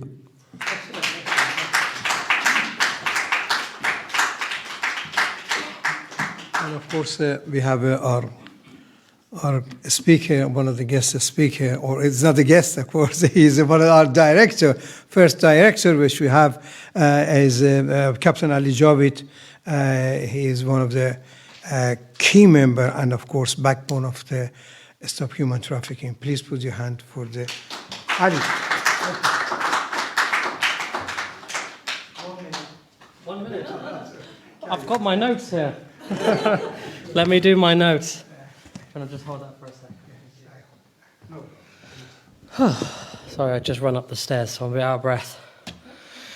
Assalamu alaikum wa rahmatullahi wa barakatuh. My dear family, friends, ladies and gentlemen, in the name of God, the most beneficent, the most merciful. People spoke very passionately today, and I don't want to repeat what was already discussed. But I will touch on the statistics, which I always like to do, and that human trafficking, as we know, is an evil, evil thing. It's an evil crime. 50 million people are suffering from it worldwide. 132,000 of them are here in the UK. 28 million of them worldwide are from forced labour. The others are mixed between sexual exploitation, domestic servitude, forced marriages. And you can read all about this in our book, which we've done. We did it last December. So that's a great booklet out there, free to take and free to give out to anyone here and there. But we want to confront this global atrocity. We must ask ourselves, why does this exist? What is the underlying rot that sustains this cycle of exploitation? At its core, human trafficking is driven by demand. It thrives because buyers, those who treat human beings as commodities to be used and discarded. These buyers are not just faceless criminals. They are often individuals of power, those in the higher society who exploit the vulnerable for their own gain. There's a culture of silence where the rich and the powerful believe that they can exploit without consequence. And we've seen this. Anyone heard about the Epstein list? Some of the world's most rich, powerful people are on that list. I'm not going to go through it or discuss it in much detail, but you can search online about how sick things happened on those islands. And we know that high society grooming is a reality where the elites manipulate vulnerable people for their own gratification, using their power to hide behind their wealth and their status, whether it's through private parties, lavish trips, or hidden networks. Exploitation is often concealed by the cloak of privilege. These are the dark undercurrents of our society where traffickers evade justice and the victims remain hidden in plain sight. We can't just talk about those involved, but also the victims. We have to look at the psychological manipulation involved in this grooming process. Often precedes the trafficking in general. I know that, Keith, you spoke very well about the 3 different steps to it. But victims are preyed upon in their moments of vulnerability. And the event we did in December was looking at human trafficking during crises. So these could be natural disasters, these could be economic disasters, like South America, Venezuela. What other disaster we touch on? But there was so many we can think of. Environmental disasters, do we ever think of that? Happening more and more nowadays. War, conflict. Just touching on another statistic, in the last 20 years there were nearly 40 million people displaced from the Middle East. 40 million. What a great business opportunity, shall I say? Horrible, absolutely horrible. But we have to look at locally. This is not a distant issue. It's happening in our city. London is a hotspot for this activity. It's in our communities and sometimes even in our homes. We may not even know about it. The trafficked individuals are not statistics. They are someone else's sons and daughters, someone else's neighbours, someone's brothers and sisters. But they are hidden by society because we are too comfortable to speak out. That is true. We are too comfortable. Nowadays, you go on social media, you see funny videos about Temu workers and children working long hours and being held back by their exploiters. People are sending this to me as a joke. I say, look at it, look deeply, see what's happening. You're laughing at the exploitation of children. You know, I don't add the exploitation of child labor on that 50 million, but it's closer to 160 million children worldwide are in child labor. They're not considered human trafficking or modern-day slavery because in those countries it is the norm. But 160 million, so that's what we need to confront. I'm now going to take a page out of Ezra's book and touch on some quotes from our holy scriptures. So this is a moral issue that we must no longer ignore, and every single faith out there, and none, has a moral responsibility to do something. You know, you can say, someone doesn't have a faith, so they still have morals. You know, it has to come from somewhere. And one of my favorite quotes from the Quran is Surah Al-Nisa 4:36, where Allah commands us, worship God and associate nothing with him, and to the parents do good, and to the relatives, and to the orphans, and to the needy, and to the neighbors who is near, and to the neighbor who is a stranger, and to the companion at your side, and to the wayfarer, and to whom your right hand possesses. We are told to care about the vulnerable and stand up for justice. This makes it very clear that we have to protect the oppressed. It's not optional. It is a duty. It's our duty. We can't say this is not us. This belongs only to the charitable people, only to the rich people. It's our duty, everyone's duty. In Christianity, the Bible speaks in the book of Isaiah 58, 6-7, calling for justice. It is not this kind of fasting I have chosen, to loose the chains of injustice and to set the oppressed free. That's important. Similarly, the Torah reminds us in Leviticus 25, 39-40, that we are called to treat others with dignity, especially when they are vulnerable to exploitation. These teachings from the Quran, from the Bible, from the Torah, and many other scriptures out there, they are a call to action. The faiths we follow that demand that we defend the oppressed, challenge the systems of exploitation, and confront society that allows human trafficking and modern slavery to persist. Let me ask you a question, guys. What is the price of a human life? Can anyone put a price on a human life? No price. No price at all. But for those of us, we sit comfortably in our homes. It's easy to look away. Very easy. Not happening to me. Not concerned. It doesn't affect my finances. It's around the corner. Someone else deals with that. It's the police's problem. It's their family's problem. That is where we are all failing. And I'm afraid myself have also failed at this in the past. And that is why we stand up here today. And I see that across the room. I know everyone here. And you guys are going ahead and stepping up. And hopefully we can all do that and encourage our community to do that as well. So faith communities must speak out. It's our duty to expose the truth and demand action. We must no longer see trafficking as a distant issue, but a societal failure that must be confronted. It is our time to act now. Thank you very much. Before you go, Nicola, I need you up here. For those who haven't read our Interfaith Pledge yet, we've got 3 paragraphs here. Sheikh, you're coming up as well. You're going to read the one. Nicola, you're going to read one, and I'll read the last one. You're going to have to come closer to the microphone. Okay, so whoever hasn't signed this, please come to the front or the back, wherever it is, and sign it for us. Oops, sorry. It's called United in Compassion, an interfaith pledge to end human trafficking and modern-day slavery.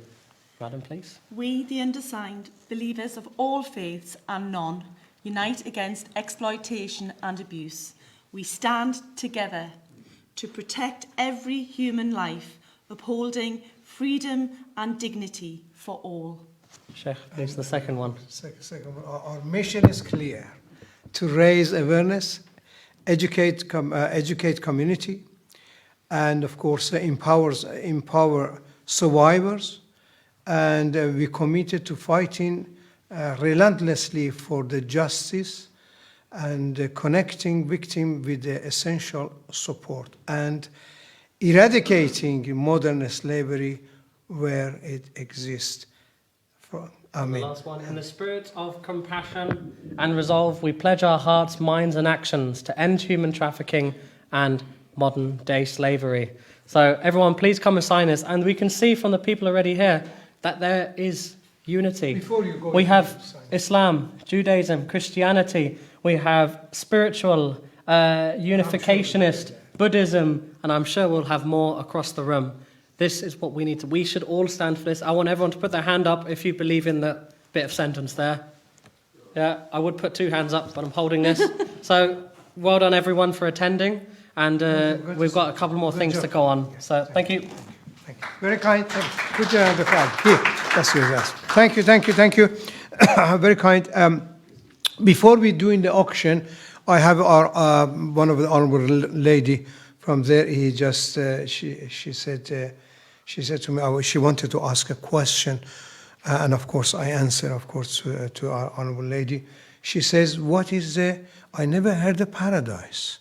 Is that right? And would you like to say it? Say what you say? Stand up and say it, please." I was a bit, she was talking about paradise. Yes. But I've always been hearing about going to heaven. Heaven. That's right. That's right. Yes. Heaven. Of course, paradise got a 7 degrees. It's a seven degrees, and of course, the paradise is the highest. We got the heaven, which according to the heaven. Heaven is called a Jannah. Jannah called the gardens. The gardens, which at least many times in the holy book, the Muslim, Christians, and the Judaism books coming, which they going to the heaven or going to the paradise. Paradise is a very high, and of course, I believe those prophets, great prophets, which we have, great saints, we have their places on the paradise. We come from paradise and we're going back to paradise. That's right. Heaven and paradise, put it this way, heaven and paradise is the same. If you understand in this way, heaven and paradise is the same. It's got a degree. Degree is a degree which you're going higher and higher. A paradise is not just a one whole place. Now, what we would like to say, of course, and I talk to, of course, again about it. There are many books, books. I wrote it. I writing about that, and of course we shall let you know. Is a heaven and paradise same, but is a bigger and a degrees. Again, I'm putting myself in a tangle. Now, can we do that? We would like to say, my train of my thought going in the right direction. We would like to do some auction. Ali, can you bring the auction? And of course, everybody is happy to do some auction. Have a look now. What we need, my brothers and sisters here, what we need, we are desperate for the fund. And of course, everything need a fund, of course, to get in food, to get in places, to bring in people, to hire the places, and these sort of things, they need a fund. And we would like to ask, of course, we don't ask for fund, we say, we give you something as a gift as well. Anyone, this is a clock. The robin nose coming from the robin nose is all coming from where? From Harrods. All coming. Never mind. Keith can come help. No, that's all. No, that's all. It is working. That's Yeah. all. You just need to put a couple of batteries. Is working. We start from the 10. 10 pound? 10 pound, yes. 15? 20, 30, 40,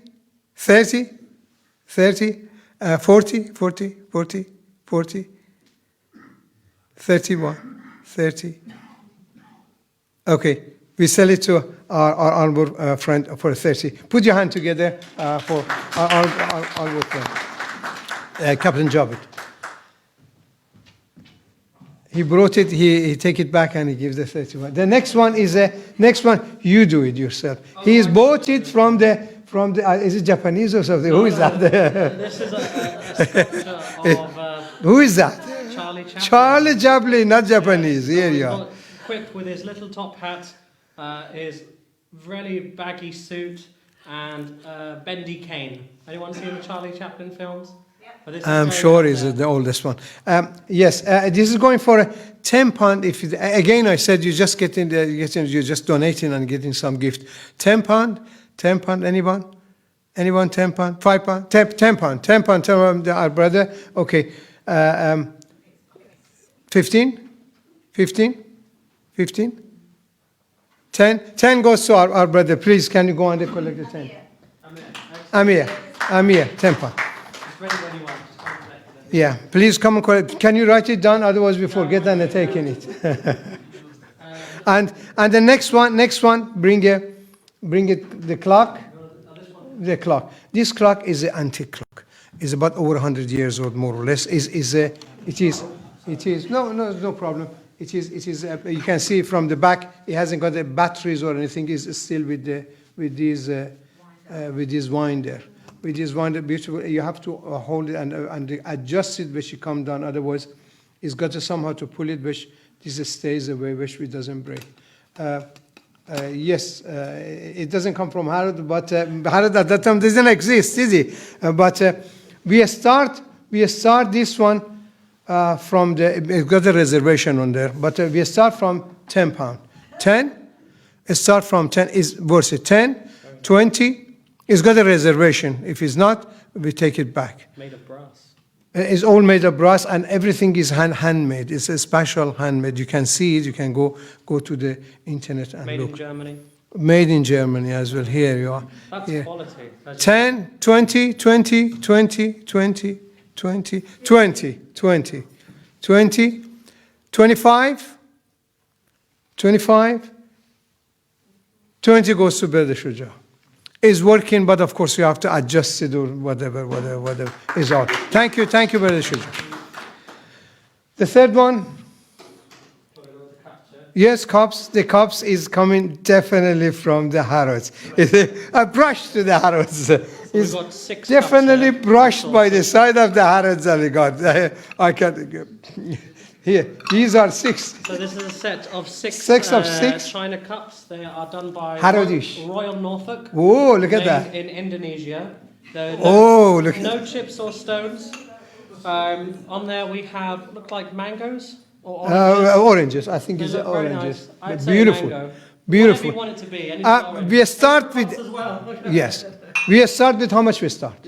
How much you start? How much you start? £1.50. £10. No, £1.50. £10 here. £15. 15. £10 is gone. Thank you. Sure, he wants to just help. I'm sure he doesn't. He's got a best. We are joking, just to say, is from the Harrods, the Robin knows. And that's a beautiful thing. Of bookends. And look at that. I've never seen that before. Can you take it and hold the hand and don't dance or something? Just go forward. Just a great model. It's beautiful mother. That is the current flagship of the Royal Navy. Any other Navy. 10. Goes for 10. £10 start. £10 start, and it worth it. £10 start. It worth £10. £10. Keith, you £10, of course. £10. Thank you very much. £10. 15. 15 goes. 15 yours. 20, and 20 yours. I'm not going to go more because I know the things. 20. It goes for Robin, please. And next one before Christmas comes. We want to go shopping more. More shopping. We got more items. I shall tell you. I'm saving that for last. This is one of the very old. I can't remember the Wedgwood. Is it really Wedgwood? Yeah, it must be. These has been made. I'm not very sure. Hasn't been written. Is it written Wedgwood? Yeah, the logo goes with the age. Yeah. I'm not very sure. Let me see. Something is written. I can't read it, but definitely from the Harrods is definitely something coming out of the Harrods. If it was Harrods, you know how much it costs. If it was Harrods, you know how much it costs. They give you £3,000 or £4,000. I'm just starting for £10. What's the matter with you all? £10. It's nothing. Okay. Anybody want £10? Can you take it forward, please? Yes. Let him see. Lovely. Our guru for £10. 10. Yeah. It was the main thing is a gift. You pay something and it's a gift to take it. People don't want to take it. £10. £10. £10. You want £10? £10, you're done. Excellent. He wants to. What I was saying, somebody said, is there, Nicola said, is there any booze in there? I said, sorry, we don't, we're Muslim, but somebody's left it in some of the meeting which we had. It's brand new, but come on, it's worth a laugh for £5. £5, good say. Okay. £5. That's good. You can put the ether in it and Look at that. Really look at that. That's as a beauty. Is a beauty, real beauty. And of course, it hasn't got any. I can't see. Yes, it's got something here, which I can't see. But it is. You can see, it is work is brand new. Very nice. Indeed. Yes, brand new. Can you take it forward, please? Can you take it forward, please, to them? Brand new. Small flower vase. It's one verse for is brand as beautifully made. I'm sure somebody works hard for it. At least get an hour or 2 hours to work on it. Let's start with the £10. Is there anybody for £10? £10. 15. £10 goes to our brother. Can you get? Yeah. Okay.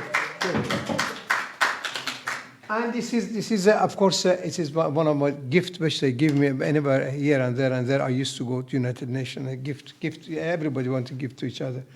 It's a very good old pen and ink. It's a fountain pen. No, it's a pen. It's a pen which you have to put in the ink and write it down. It's for the calligraphy or so. It was there, and I said I bring it for a £10. Is worth much more than that. These are £10. Can we see it? Yes, of course. It's good for to have it. It's got the ink. It's got the thing, and it's a £10. £10 worth it. £10 is nothing these days. Here, £10. £10. £15. 15. Join 20. Yeah. Thank you, very kind of you. Join 20. Put your hand together for join 20. Okay. Anything else? That's all. How much we raised? Oh, no, mental math. How much we raised? 115 we raised. Now what we look, the last things, thank you very much, very kind of you. The last thing, if anybody wanted to donate, just secretly or so and so, come to the Captain Ali and they give, and your money goes straight to the working toward the saving life. It doesn't go not to my pocket, his pocket, or anybody else's. It goes toward the helping and saving. If we have more fund, we can do much more than the be going slowly but surely. There's a lady there some time ago. She can you kind of come forward and introduce 2 minutes. I give you to talk, and after that we have a panel. Okay, yeah. Panel for 10 minutes. Panel. Okay, please, can you come? You got the 2 minutes. She said she wanted to talk, and he said, I've got a very, very important. Please keep it on the things, and thank you. Thank you. On the subject. Good evening, everybody, and welcome. Thank you for being here. My name is Michelle Goldberg, and I'm a resident of Borough of Hackney. And I wanted to share something with you this evening. By the way, I've been on with the an Ambassador for Peace Award many years ago. And the information today was very good. It was very genuine and helpful. But what I would like to present to you is some on-the-ground facts, because I am in the middle of a very difficult situation of trafficking and organised crime. Fortunately, I'm not a victim of that, but in a different way I am. And it's taken me a few years to really get my head around this and understand and actually be able to articulate what is actually going on. And this is real. This is not assisting somebody that from everything that you've said, which I take on board and thank you, but what I want to present to you is a real life situation, and when people say this is happening right under your nose, here I am, and it's happening. Now, I'd like to give you an insight into how some of this is happening. Now, some years ago, I was involved in a car accident, and I suffered a brain injury, and I have what they call a TBI, which is a traumatic brain injury. I'm on full benefits, and I needed to be housed. Now, my social worker placed me in what is known as a supported housing situation, of which there are 14 in Hackney. What I began to see was going on within that situation was almost beyond my comprehension. And it has taken me really a long time to understand the reality of what is going on. Now, the building has been there for about 20 years. It houses mainly elderly people, people with dementia, Alzheimer's, learning disabilities, and autism. And I have some of those elements. I'm a highly creative person, so you could say I have a high spectrum, what's it called, a high spectrum autistic spectrum disorder. Right. I have difficulty reading and writing because my executive functions were damaged. However, I have a very sharp and keen perception. I know truth from lies, I know right from wrong, and I know what I see, despite being told that I am seeing things and making things up. I'm not. Now, you may be aware that the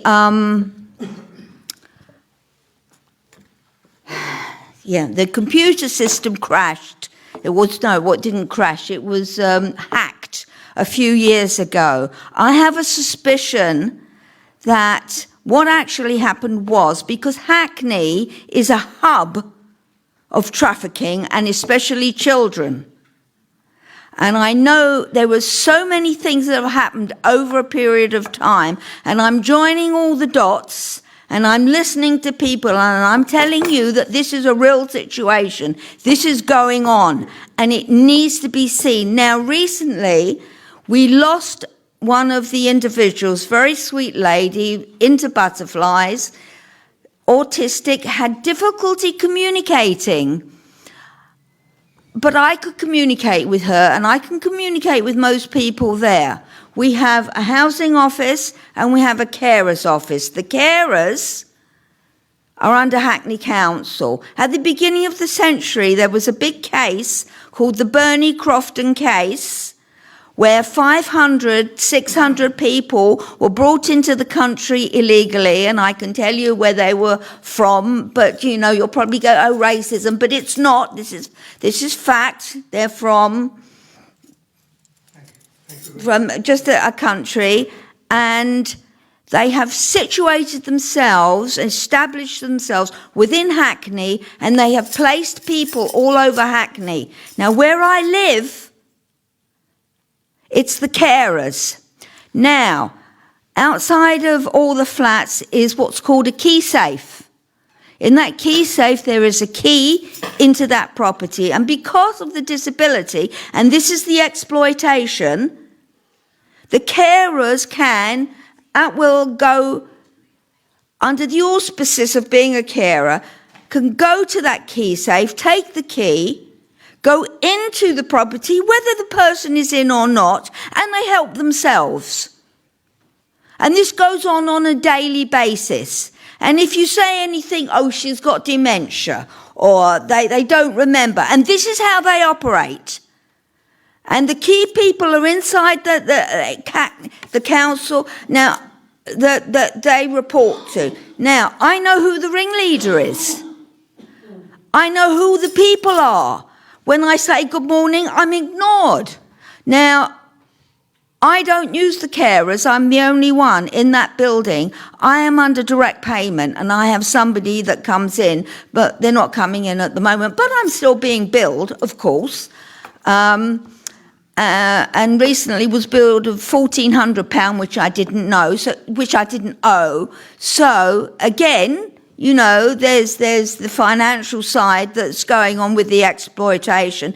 But a few months ago, I went to speak to the housing office, and they're a waste of time, but only to be told that somebody had passed away. Now, I knew this woman, and she was autistic, and when I was told that she'd passed, and this was the Monday, and she'd passed on the Friday. There was no funeral told to us. We knew nothing about it. It wasn't. It wasn't. No, this is very important. This wasn't announced. This wasn't announced. We are short of time. Let me finish the sentence. It wasn't announced. I would have gone to the funeral. I'm sure a lot of people would have gone to the funeral. However, before that, I always go out of the back so I don't have to deal with the carers, the organised crime syndicate. But one day I did go out the front and I saw this woman. I was shocked. She was a sprightly, blonde, middle-aged woman. She had become haggard, aged, grey. She looked 50 years older. And it was really frightening. I have called this into the police as a suspected murder because of abuse. And I know she was abused because I'm being abused as well. And when I asked her about it, she acknowledged. Keith, excuse me. So I just, so that, well, there's a lot more to tell you, but this is going on. This is going on right under our noses. Thank you very much. Very kind of you. I honored you to come. Put your hand together. Put your hand together. Okay, thank you. Please, can you come forward? Everybody, we got 10 minutes for a panel. Would you like to come as quick as possible, please? Martin, Keith, please, handle yourself, please. Come here and please. Take a seat. Yeah. Please, take a seat. Take a seat. That's good. Keith. Thing. There's one there. I'll put one here, another one here. And I'm going to start with a few open questions to the guys. What we have, allow me to say, is we got the 10 minutes for the minutes of each other. Is very good, of course, to, if we can say, مختصرا مفيد, just a short and precise, which we can everybody understand, of course. Please. No, you keep that one. Okay, I'm just going to, before we got any questions from the floor, I'm going to give a few questions. So, first one, what are the benefits of faith-based organizations partnering with non-religious groups in anti-trafficking efforts? So this could be first responders, it could be care networks, etc., etc.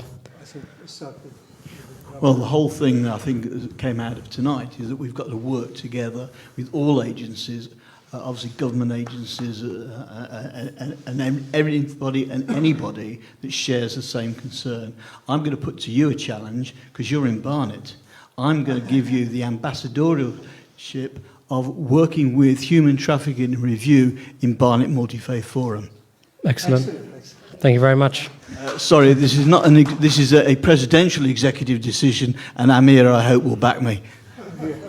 Excellent. Thank you. Hamid, please.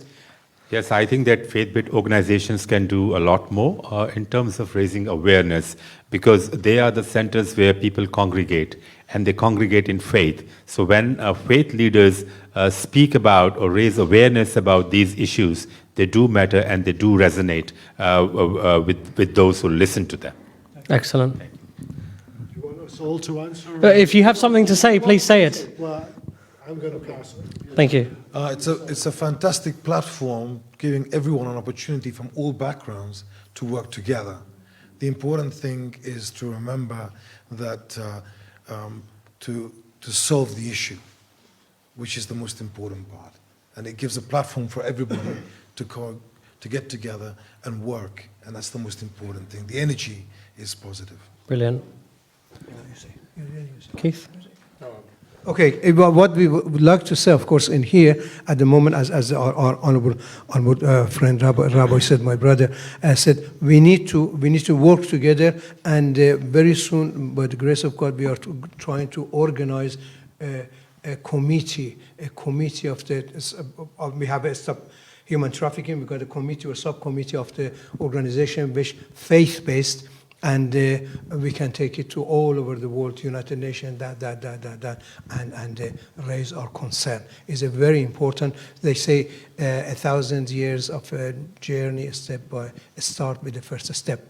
That's all. Excellent. No, that's fine. This time we're going to go the other way, and I'd like Keith and Martin to add to that. So this one's a bit more of a controversial one, so please speak your mind, because we're here to break down the barriers, okay? How can faith communities ensure they don't inadvertently victim blame those affected by trafficking or modern-day slavery, especially when the survivors are seen through a moral or a religious lens? So this is more looking at, do we look at them and follow the stigma as these people have failed in life, or how can we improve that to help the process? So please, from the left this side. Good.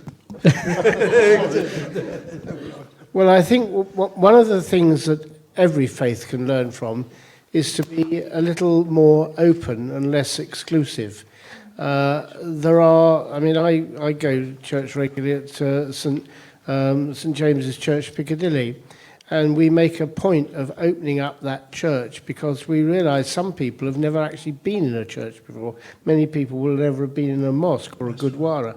And to actually... In a synagogue. Yeah, or a synagogue. And to make it open for people to feel welcome, that they can come in, even out of curiosity, is a way of breaking down barriers for religions mixing within the community. And that's part of it, because a religious faith will have authority if it is actually shown to be representing its values, but not in an exclusive way. And I think that goes to the core of what you were saying about the way you treat victims and people like that.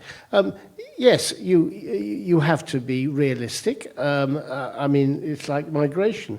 There are economic migrants who masquerade as asylum seekers. But to go on and say that they're all economic migrants masquerading as asylum seekers is completely fallacious. You can say that the boat people coming across on the dinghies are people who shouldn't be here.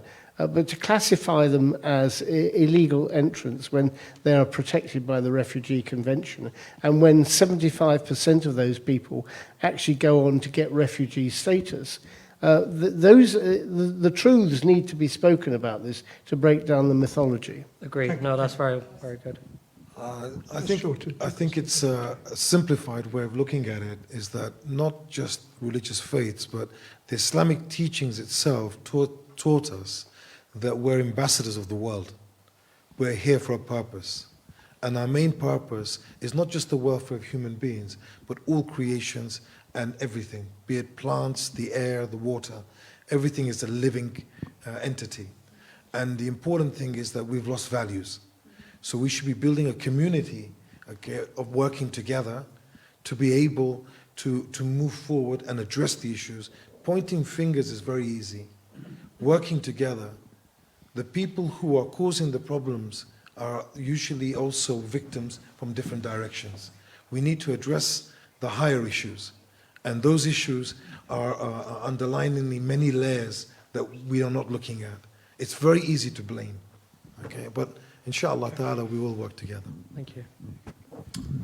I think I would say I would agree with much as what has already been said, but essentially from a faith perspective and whether you treat someone as victim or not, I think the key word is compassion, you know. We all should have compassion towards these people. There's also a level of ethics as well, because some people may use the situation. So it's a balance, you know. You have to have compassion, but you also have to understand about ethics and the ethics of the individual that's involved. Mm-hmm. I think the challenge is immense, especially when we are living in a polarized world, not just a polarized world, but polarized countries, polarized towns, and polarized streets. So in this situation, the challenge is going to be momentous. Yes, one section of society may treat those who have been victimized by these traffickers as losers. While you may be able to aggravate or you may be able to alleviate some sort of suffering by addressing it in a very compassionate way. But I think it's not going to be an easy task. It's an uphill task, and we must admit that the road ahead is really, really tough. It is. But we never give up. Yeah. We don't. I tried through my talk this evening to explain the different faiths' scriptural understanding of human trafficking and the dignity and human rights. What we now need to do as a group of people is to convince our leaders and our rabbinic leaders, our Islamic leaders, our faith leaders, that they need to put this message across to their communities. So they need to lead, and the communities need to gather together to empower themselves to attack this issue. So in a sense, I wish to combine those textual works that we've done with action. And what I heard tonight is absolutely, obviously from various things, but from the Punjab, horrendous. Mm-hmm. Yes. Where you mentioned, I think that the government are trying to do something, but where is that? Where's that information? Mm-hmm. Where do we hear it? No, I don't want to specifically talk about a Sikh issue, but it's everybody's issue. Mm-hmm. So we don't need to make the victims, but we also need to ensure that the oppressors are criminals. Absolutely. And they are not part of society, in other words, respected society. They are criminals. And whether they come from Syria, Morocco, Israel, or Palestine, they are criminals. Yes. Yeah. The last thing I have to say, the user of this is a criminal as well. The user, the people, if they was not using these people, for example, if there were no pedophile, if there were no person which goes to the, somebody else's, for example, woman for sex, if he didn't use it, they are criminal as well. We have to get him. The people who are abducting him and bringing him, and the people who are using him. If we stop using the people, there is no need to people bring it. You know what I'm saying? These perpetually bring it. Thank you. I can open the floor to just 2 questions, and this have to be questions, not statements. Thank you very much. Just to one person, please. Just one. When we're talking about the Punjab and about the situation with those fake visas, interestingly enough, I did follow that on the Modern Slavery 2015, being world leading again. That came through about the fake visas and everything. But what's even more interesting is the fact that after COVID, care homes and agriculture, they couldn't get anybody to do the jobs. So they made the visa system so much easier to bring people into the United Kingdom, and they lowered the standards of coming into the country. And those same people that you're talking about were exploited legally into the country. And the problem that you've described is immensely important for the gangmasters to actually identify and sort out, because there's a big educational issue in all over the world that needs to be addressed to make them aware there's a legal way you can come into the country, a safe way, rather than these frauds that are going about. And what you said today is spot on. You know, it's a huge problem in the world. Thank you so much. I just want to add that a lot of people, they do come in the country legally. They come on a student visa or a work visa, but they come under the false promise that they're here to work and they're going to have a good life and they're going to get a profitable life. They'll send money. As soon as they get here, straight away, documents are taken, they're put in squalid conditions, they're told if you say anything, we're going to kill you, we're going to kill your family back home. This is what happens. Right. This is human trafficking for the purpose of exploitation. So, last question, anyone in the room? Otherwise, we'll close down. The gentleman at the back. Just a short question, because we're going to have something to eat. I know that you are talking about the trafficking, happening in this country.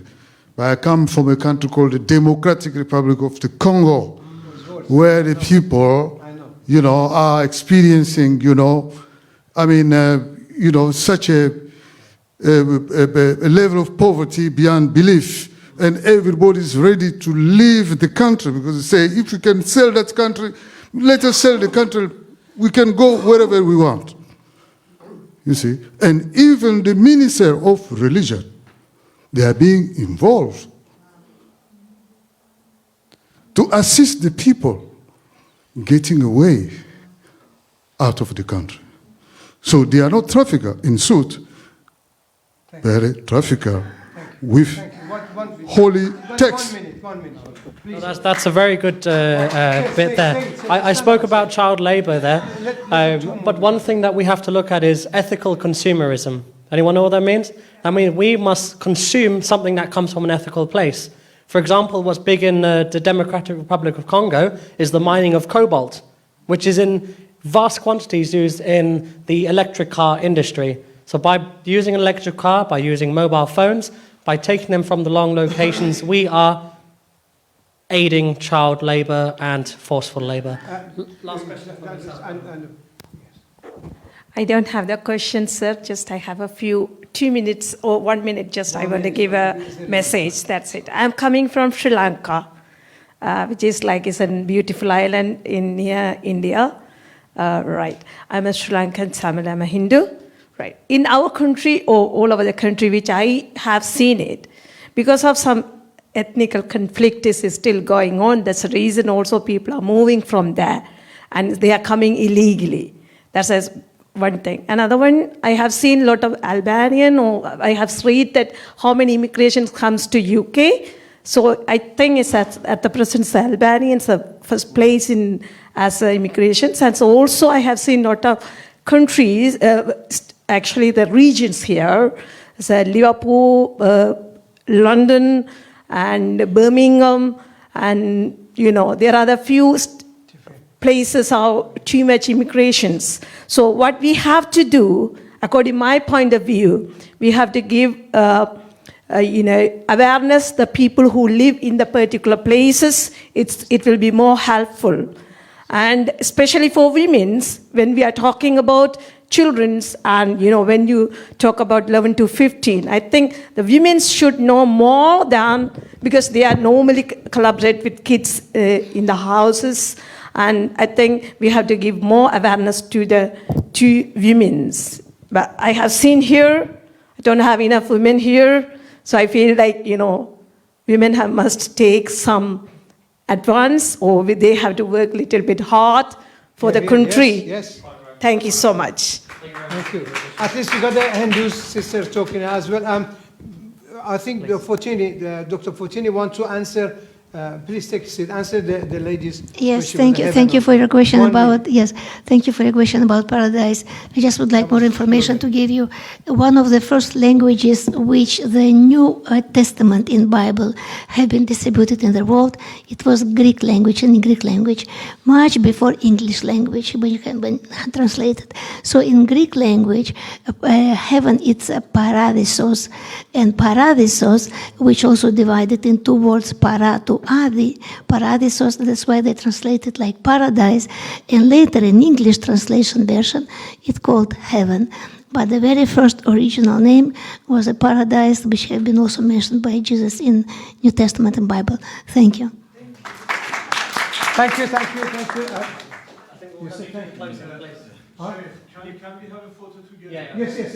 Would you like to just 1 minute to this? He has been doing it last week. Please. Just stand on and say. Stand and say. Why don't you sit down? Would you like to sit? No, I stand up. Okay, thank you much for all of you to come and donate your time for this holy job and for such a wonderful project. Okay, I have, I just as a human being and a Muslim as well, have a simple 1 minute dua, a prayers for which covers for all of humanity. O our Lord, O Allah Ta'ala, have a mercy and a blessing on all the humanity and all the needy people all around the world who are in the problems and in the difficulties and the troubles and who are in the hospitals and in the detention centers and the refugees camps and in the war zones and in the civil war areas and in the areas of the calamities, including all around the world. Allah Ta'ala, give them protection, give them the shelter, give them the blessings, give them the barakah, give them the honor, give them the grace, and give them the strength and the patience. Ameen. One photo together, and after that we're going for food. Yes, everyone, please come to the stage for a photo, quick group photo, and then we'll head down for some refreshments. Thank you. Bring your chair down because some people listening. Some people listening. Down.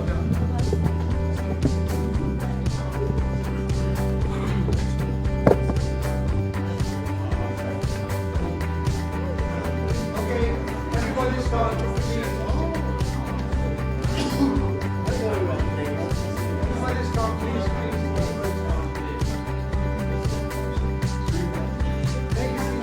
The younger can sit.